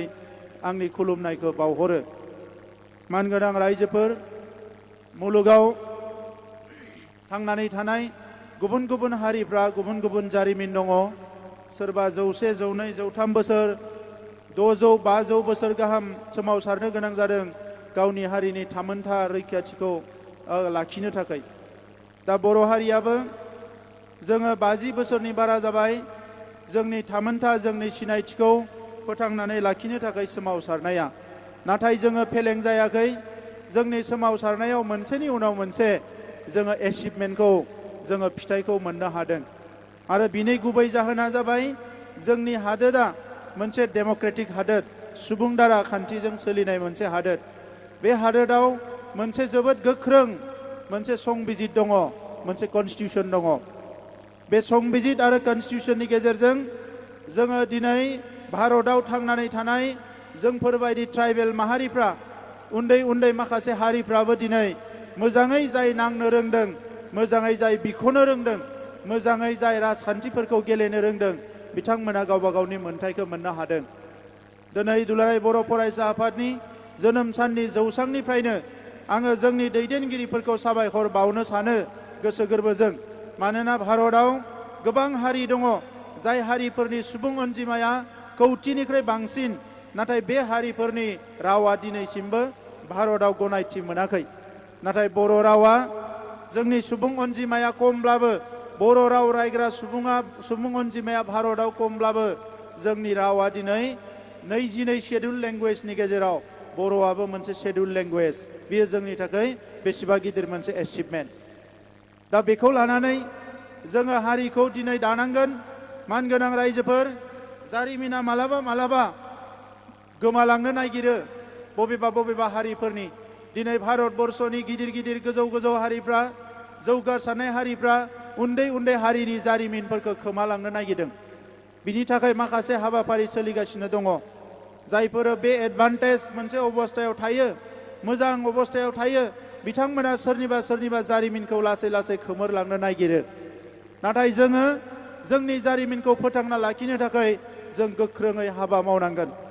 बर' हारिनि हारिमुवा थांना थागोन बर' हारिनि मानसिफोरनि सायावसो। बर' हारिनि रावा थांना थागोन बर' हारिनि मानसिफोरनि सायावसो। बर'नि जारिमिना थांनानै थागोन जोंनि मानसिफोरनि सायावसो। दा नंखायनो सारा भारताव थांनानै थानाय बर' फिसाफोरनि जारिमिनखौ गोदानै लिरखांफिननायनि सम फैदों। जोङो दिनै जारिमिनखौ रिक्रिएट खालामफिननायनि मोनसे सम फैदों। नोंथांमोना हयथ' बेंगलनि बर'फ्रा नायसनाखै जानो हानाय। मास मोननै मोनथामसो सिगाङाव दिल्लीयाव लासित बरफुकनखौ लानानै आसाम सरकारा बिराद गिदिर मोनसे बिथांमोना मोनसे हाबाफारि लादों। दा जोङो नुनो मोनदों 400 बोसोरनि उनाव दिनै लासित बरफुकनखौ लानानै आसामनि जारिमिनखौ गोदानै सुजुनानै बिथांमोना आसामनि जारिमिनखौ मुलुगनि मानसिफोरनो दिन्थिनो नागिरदों। बे हाया जोंनि, जों बे हानि, जों बिनि थागुबै मानसिफोर। नाथाय जोंनि जारिमिनखौ बुरखांनो थाङोबा 400 बोसोर नङा, बियो रोजा रोजा बोसोर सिगांनि जारिमिन। जेराव सिडनी एन्डेल मोना, इडुआर्ड गाइड मोना, सुनीति कुमार चेटार्जी मोना आरो गोबां जारिमिनगिरिफ्रा, बिसोरो सोरबा ब्रिटिशमोन, सोरबा बेंगलिमोन, सोरबा असमियामोन। बे जारिमिनगिरिफ्रा जोंनि हारिनि जारिमिनखौ लिरलांदों। जाय बिथांमोना बुंदों बियो 4000 बोसोर सिगां बिसि, बिफर क्राइस्ट, बियो 4000 बोसोर सिगांनिफ्राय नैबे हालामाव जोंनि मानसिफ्रा रायजो जाबोदोंमोन। दा बेखौ दिनै बुरखांफिननायनि सम जाबाय। दा बेनिखायनो नैबे समाव बेंगलाव था, आसामाव था, बांलादेशआव था, नेपालाव था, जाय जेरावनो थाया मानो जोंनि यां जेनेरेशना, दानि आथाला, जायफोर दिनै लेखा गोरों जाबाय, जायफोर रोंखा राखा जाबाय, गावबा गावनि केरियारजों लोगोसे गावबा गावनि जिउ दानायजों लोगोसे हारिनि थाखाय जों एफा एफा एफर्ट नाजानायखौ बयबो लानांगोन। थांनाय जेनेरेशना जोबोद गाज्रि समावबो बिथांमोना जुजिनानै हारिखौ फोथांनानै लाखिबाय। एसे आगोलाव इउजि ब्रह्म बिथाङा बुंदों बड'लेण्डआव जेसेबां सोमावसारनाय जादों बे सोमावसारनायनि माखासे बिहोमाखौ वेस्ट बेंगलनि बर'फ्राबो होबोदों। बियो माने बर' थुनलाइ आफादनि सोमावसारनाय, बियो एबसुनि सोमावसारनाय, बियो बिएलटिनि सोमावसारनाय, बियो एनडिबिनि सोमावसारनाय। बै समावबो बेंगलनि बर'फ्राबो सोरबा जेल जादों, सोरबा पुलिसजों बुजादों, बायदिसिना थासारियाव गोग्लैनो गोनां जादों। दा नंखायनो दिनै बेंगलनि जारिमिन आरो बड'लेण्डआव थानाय बर' फिसाफोरनि जारिमिन, बेखौ जोङो जुदा जुदायै जिअग्राफिकेल लकेसनखौ लानानै रायलायोबाबो बियो समानानो। दा बेखौनो जोङो मोनसे खाबु मोनदोंमोन जेब्ला 2020आव भारत सरकारजों जोङो पिस एकर्ड खालामनो थाङो। बै समाव जोंनि चार्टार अफ डिमान्डआव बेंगलनि बर' फिसाफोरनि जोंनि जि राव, बेखौ माने बेवहाय अफिसियेल लेंगुवेज मिडियाम अफ इन्सट्राक्सन महरै बेंगल गभर्नमेन्टखौ रिकगनाइसन होनो नारसिननो थाखाय भारत सरकारखौ जों नारसिनदोंमोन। नाथाय बै समाव बेंगल पलिटिक्स आरो भारतनि पलिटिक्स बियो एसे डिफारेन्ट जानानै दङमोन। बिथांमोना बै रिक्सखौ लायाखैमोन। उनाव जोङो नारसिनदोंमोन जे जुदि बेखौ नारसिननो हायाब्लाबो मोनसे सेन्टार अफ एक्सेलेन्स बड'फानि मुङाव दिल्ली आरो बेंगलाव गायसननांगौ होननानै बिथांमोननो जोङो नारसिनदोंमोन। जेब्ला दिल्ली आरो बेंगलाव बड'फानि मुङाव माने सेन्टार अफ एक्सेलेन्स गायसननांगौ होननानै बुंबाय, बे बाथ्राखौ लानानै गोबां सावरायनायनि उनाव बिथांमोना बुंबाय जे बेवहाय माखासे थासारिया गाज्रि जानो हायो, बेंगलनि सरकारा गोरलै लानाय नङा, नोंथांमोना क'क्राझारावनो गायसनग्रोदो, बिनि उनाव साननो हागोन होननानै जोङो दिनै बड'फानि मुङाव क'क्राझाराव बड'फा सेन्टार अफ एक्सेलेन्स 50 कौटिनि मोनसे सेन्टार जोङो गायसननो थांगासिनो दङ। नाथाय बे सेन्टारा सारा बुहुमनि बर'फोरनि थाखाय, बड'लेण्डनि बर'फोरनि थाखायल' नङा। बै सेन्टारनिफ्रायनो बेंगलाव थानाय बर' फिसाफोर, बांलादेशआव थानाय बर' फिसाफोर, नेपालाव थानाय बर' फिसाफोर, मेघालयआव थानाय बर' फिसाफोर,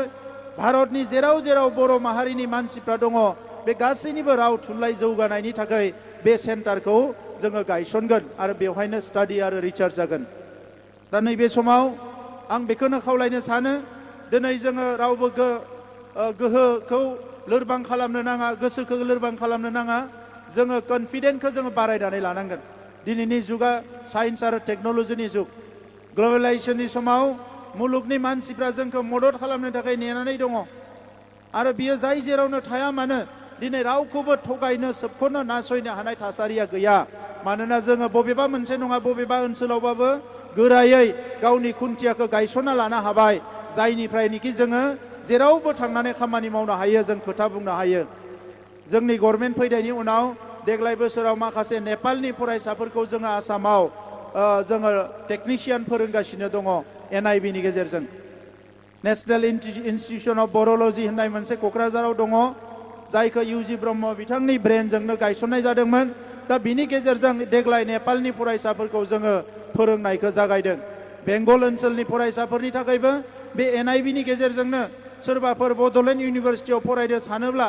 सोरबाफोर आसामाव थांनानै फरायनो सानोब्ला बिथांमोनखौ फरायहोनायनि माखासे स्कलारशिपनि बेबस्थाखौ खालामनाय जागोन जुदि सोरबाफोर थांनानै फरायहैनो नागिरोब्ला मानगोनां रायजोफोर समा जोंखौ दिनै खावलायदों खामानि मावनो थाखाय गोब्राब खामानि मावनो थाखाय दिनैनि समाव वर्ल्डआव सास्टेनेबल डेभेलपमेन्ट गल होननाय मोनसे मिशनखौ लानानै खामानि मावगासिनो दङ आरो जोंबो दिनै जि बाथ्राखौ साना मानो बेखौ सास्टेन जानांगोन आरो बिनि थाखाय जोङो खामानि मावनांगोन आरो बिनि थाखायनो सासेबो फरायसाफ्रा सासेबो लाइमोनफ्रा रावबो ओरैनो थानो नाङा दिनै बेंगलाव थानाय गंफ्रोमबो बर' गामिनि रायजो राजाफोरखौ लानानै आङो बर' थुनलाइ आरो दुलाराय बर' फरायसा आफादखौ खौसे खालामनानै खामानि मावनो थाखाय खावलायदों एखमबा फिसा फिसौ गाज्रि मोनलायनाय जायो बेफोरखौ जोङो हारिनि ग्रेटार इन्टारेस्टआव हारिनि मोनसे गिदिरथार इन्टारेस्टआव जोङो बेखौ बावलांनांगोन बावैसो जोङो खेबनै सावरायबाय बेंगलनि माखासे रावनि जेंना सोलोंथाइनि जेंनाखौ सुस्रांनो थाखाय बोरैहाय हाबा मावनो हायो बैसागो खुंनाय समाव कलकातायाव सावरायबाय बिनि उनावसो आरोबाव मास मोनथामसो सिगाङाव खेबसे जोङो सिलिगुरियाव सावरायबावबाय दा बेवहाय गोबां बाथ्रा सावरायनाय जादों माखासे थांखि लानाय जादों बेबायदिनो आं मिजिंथिदों जे खम समनि गेजेरावनो जोङो खेबसे दुलाराय बर' फरायसा आफाद आरो बर' थुनलाइ आफादनि दैदेननायाव बेंगलनि चिफ मिनिस्टारखौ लोगो हमनो थाखाय नाजागोन जाहाथे जोंनि जेंनाफोरखौ सुस्राङो बेंगलनि गभर्नरखौ लोगो हमनो नाजागोन जाहाथे जोंनि जेंनाफोरखौ सुस्रांनो हायो आरो आङो खावलायगोन जे दिनै नैबे जेनेरेशना राव थुनलाइ हारिमु गासैबो जोंहा थांनानै दङ फैगौ जेनेरेशना बिनिख्रुइ आरो गोख्रोङै हाबा मावनो हानायनि थासारिखौ जोङो दानि जेनेरेशना दानि मानसिफ्रानो जोङो दानानै गालांनांगोन दा बिनिखायनो आंनो बुंदोंमोन आलिपुरदुवाराव हा मोनगोन हानि थाखाय एप्लाइ खालामदों मानगोनां MLA बिथाङा ओंखारलांबाय दा बिथांखौ आङो खावलायनो सानदोंमोन दा थेवबो उननि समाव फैनानै जोंहा लरेन्स इस्लारि MLA दङ जिरन बसुमतारी बर्डारावनो MLA दङ दा बिथांमोना सावरायनानै MLA बिथांजों आरो जोंनि बेंगल जोंहा जे स्टेटनि जोंनि कमिटिफोरजों सावरायनानै जाहाथे बिगासे बिगानै हा बरननायनि बेबस्था खालामो आरो जेब्ला हाखौ बरननानै होगोन अब्लानो नोंथांमोननि अफिस लुनाय स्टाडि सेन्टार लुनाय अडिट'रियाम लुनाय आरो बर'नि माखासे फोरबोफोरखौ खुंनो थाखाय जोङो माखासे लुफुंनो थाखाय जोंनि सरकारनिफ्राय जोङो फेस वाइजआव खमसे खम 3 कौटिसो रां हरनो थाखाय आं थिग खालामनानै दोनदों नोंथांमोना बेबस्थाखौ खालामबानो जाबाय जोङो बेखौ लासै लासै मावलांबाय थागोन दा मानगोनां रायजोफोर दुलाराय बर' फरायसा आफादनि बागै आं गोबां बाथ्रा बुंनो सानाखै जोंहा आफादगिरिया एसे आगोल दसे उनाव बिबुंथि होगोन आंबो एबसुनि गोलाव समनि मावथिमोन हिसाबै आं नुबोदों जे बर' माहारिनि मोनफ्रोमबो बिथिङाव आखाइ होनो हानाय खामानि मावनो हानाय मोनसेल' आफादानो जाबाय दुलाराय बर' फरायसा आफाद आरो बियो लाइमोनफोरनि आफाद बे आफादजों इमोसन थाफायो एनार्जि थाफायो टेलेन्ट थाफायो भाइब्रेन्ट थाफायो गासैबो थाफाजोबो दा नंखायनो बे आफादखौ जों मोजाङै बाहायनांगोन दिनै बहाबा जौ जुवानि थासारि फैबाय ड्राग्स जानायनि थासारि फैबाय बेवहाय एबसुआ खामानि मावनो हायो सोरबा हारिया जोंनि हारिखौ नाख्रेबनो नागिरदों बेवहाय जोंनि लाइमोनफ्रा गसंनो हायो एबसुआ खामानि मावनो हायो सोलोंथाइनि एवारनेस होनो नांगौ जोंनि एबसुआ खामानि मावनो हायो स्किल डेभेलपमेन्टनि ट्रेनिं होनो नांगौ बेवहाय एबसुआ खामानि मावनो हायो दिनै खेराइ बागुरुम्बानि ट्रेनिं होनांगौ जोंहा लाइमोनफोरखौ बेवहायबो जोंहा एबसुआ खामानि मावनो हायो गासैबो बिथिङाव एबसुआ खामानि मावनो हायो बिनिखायनो जों बुंबोबाय थादों जे एबसुआ मोनसे आफादल' नङा बियो बर' माहारि दानायनि मोनसे गिदिर इनस्टिटिउसन होननानै फसंथान होननानै जों बुंदों। दा बेनिखायनो दिनै 56थि जोनोम सान फालिनायजों लोगोसे आं एबसुनि आफादगिरि गाहाय नेहाथारि आरो गासैबो दैदेनगिरि बिथांमोनखौ खावलायो जे एबसुखौ जोङो बर' माहारि दानायनि मोनसे इनस्टिटिउसन हिसाबै गोख्रोङै गायसनलांनायनि जि एजेन्डा बेखौ फैबाय थानाय समाव आरो गोख्रोङै मावलांनो थाखाय आं खावलायबाय आरो वेस्ट बेंगलनि आइ आफा रायजो राजा नोंथांमोनखौ आं खावलायदों जे बे दुलाराय बर' फरायसा आफादनि सायाव गोख्रों फोथायनाय लायो आरो हारिया अराय सम खौसे जानानै थायो। जों मालाबा सानफ्लाङो राजखान्थिनि थासारिया बोरैबा जायोब्ला बायदिसिना थासारिया बेले बेजे जायोब्ला जों मालाबा गियो, नाथाय मानगोनां रायजोफोर गिनानै रावबो थांना थानो हानाय नङा। जाय गियो बियो जोबस्रांलांगोन, जाय साहस खालामो, जाय कनफिडेन्स लायो बेनो थांनानै थागोन। दा नंखायनो दिनैनि जायखिनि बर' जोंहा बेवहाय सिनियरफोर दङ, खेबसे खौसे जानानै आंबो फैगोन, दैदेनगिरिफोरखौबो लिंबोगोन, खनसे खौसे जानानै सावरायनांगो आरो बेंगलनि बर' माहारिनि जारिमिन लिरनायनि हाबाफारिखौबो जुरिनांगो। बे जारिमिन लेखा साफायनाय बायदिसिना खामानिफ्राव जों मदद खालामगोन, जि हाबाफारि दङ जों बेवहाय मदद खालामगोन। दा बयनिसिमबो खेबसेबाव रोजा रोजा साबायखर बावबाय। जोंहा माखासे गागि देंखोगिरि बिथांमोनाबो दिनै फैदों, मोजां मेथाइ खनदों आरो आं मेथाइ खनबावगोन होननानै सानदों जे दिनै जोनोम साननि बे गोथार बुब्लियाव दुलाराय बर' फरायसा आफादा अराय सम थांनानै थाथों, इयुनाव आरोबाव गोख्रोंसिनै हाबा मावनो हाथों, बेखौनो मिजिंथिनानै आंनि बुंनायखौ बेवहायनो फोजोबनाय जाबाय। गोजोन्थों।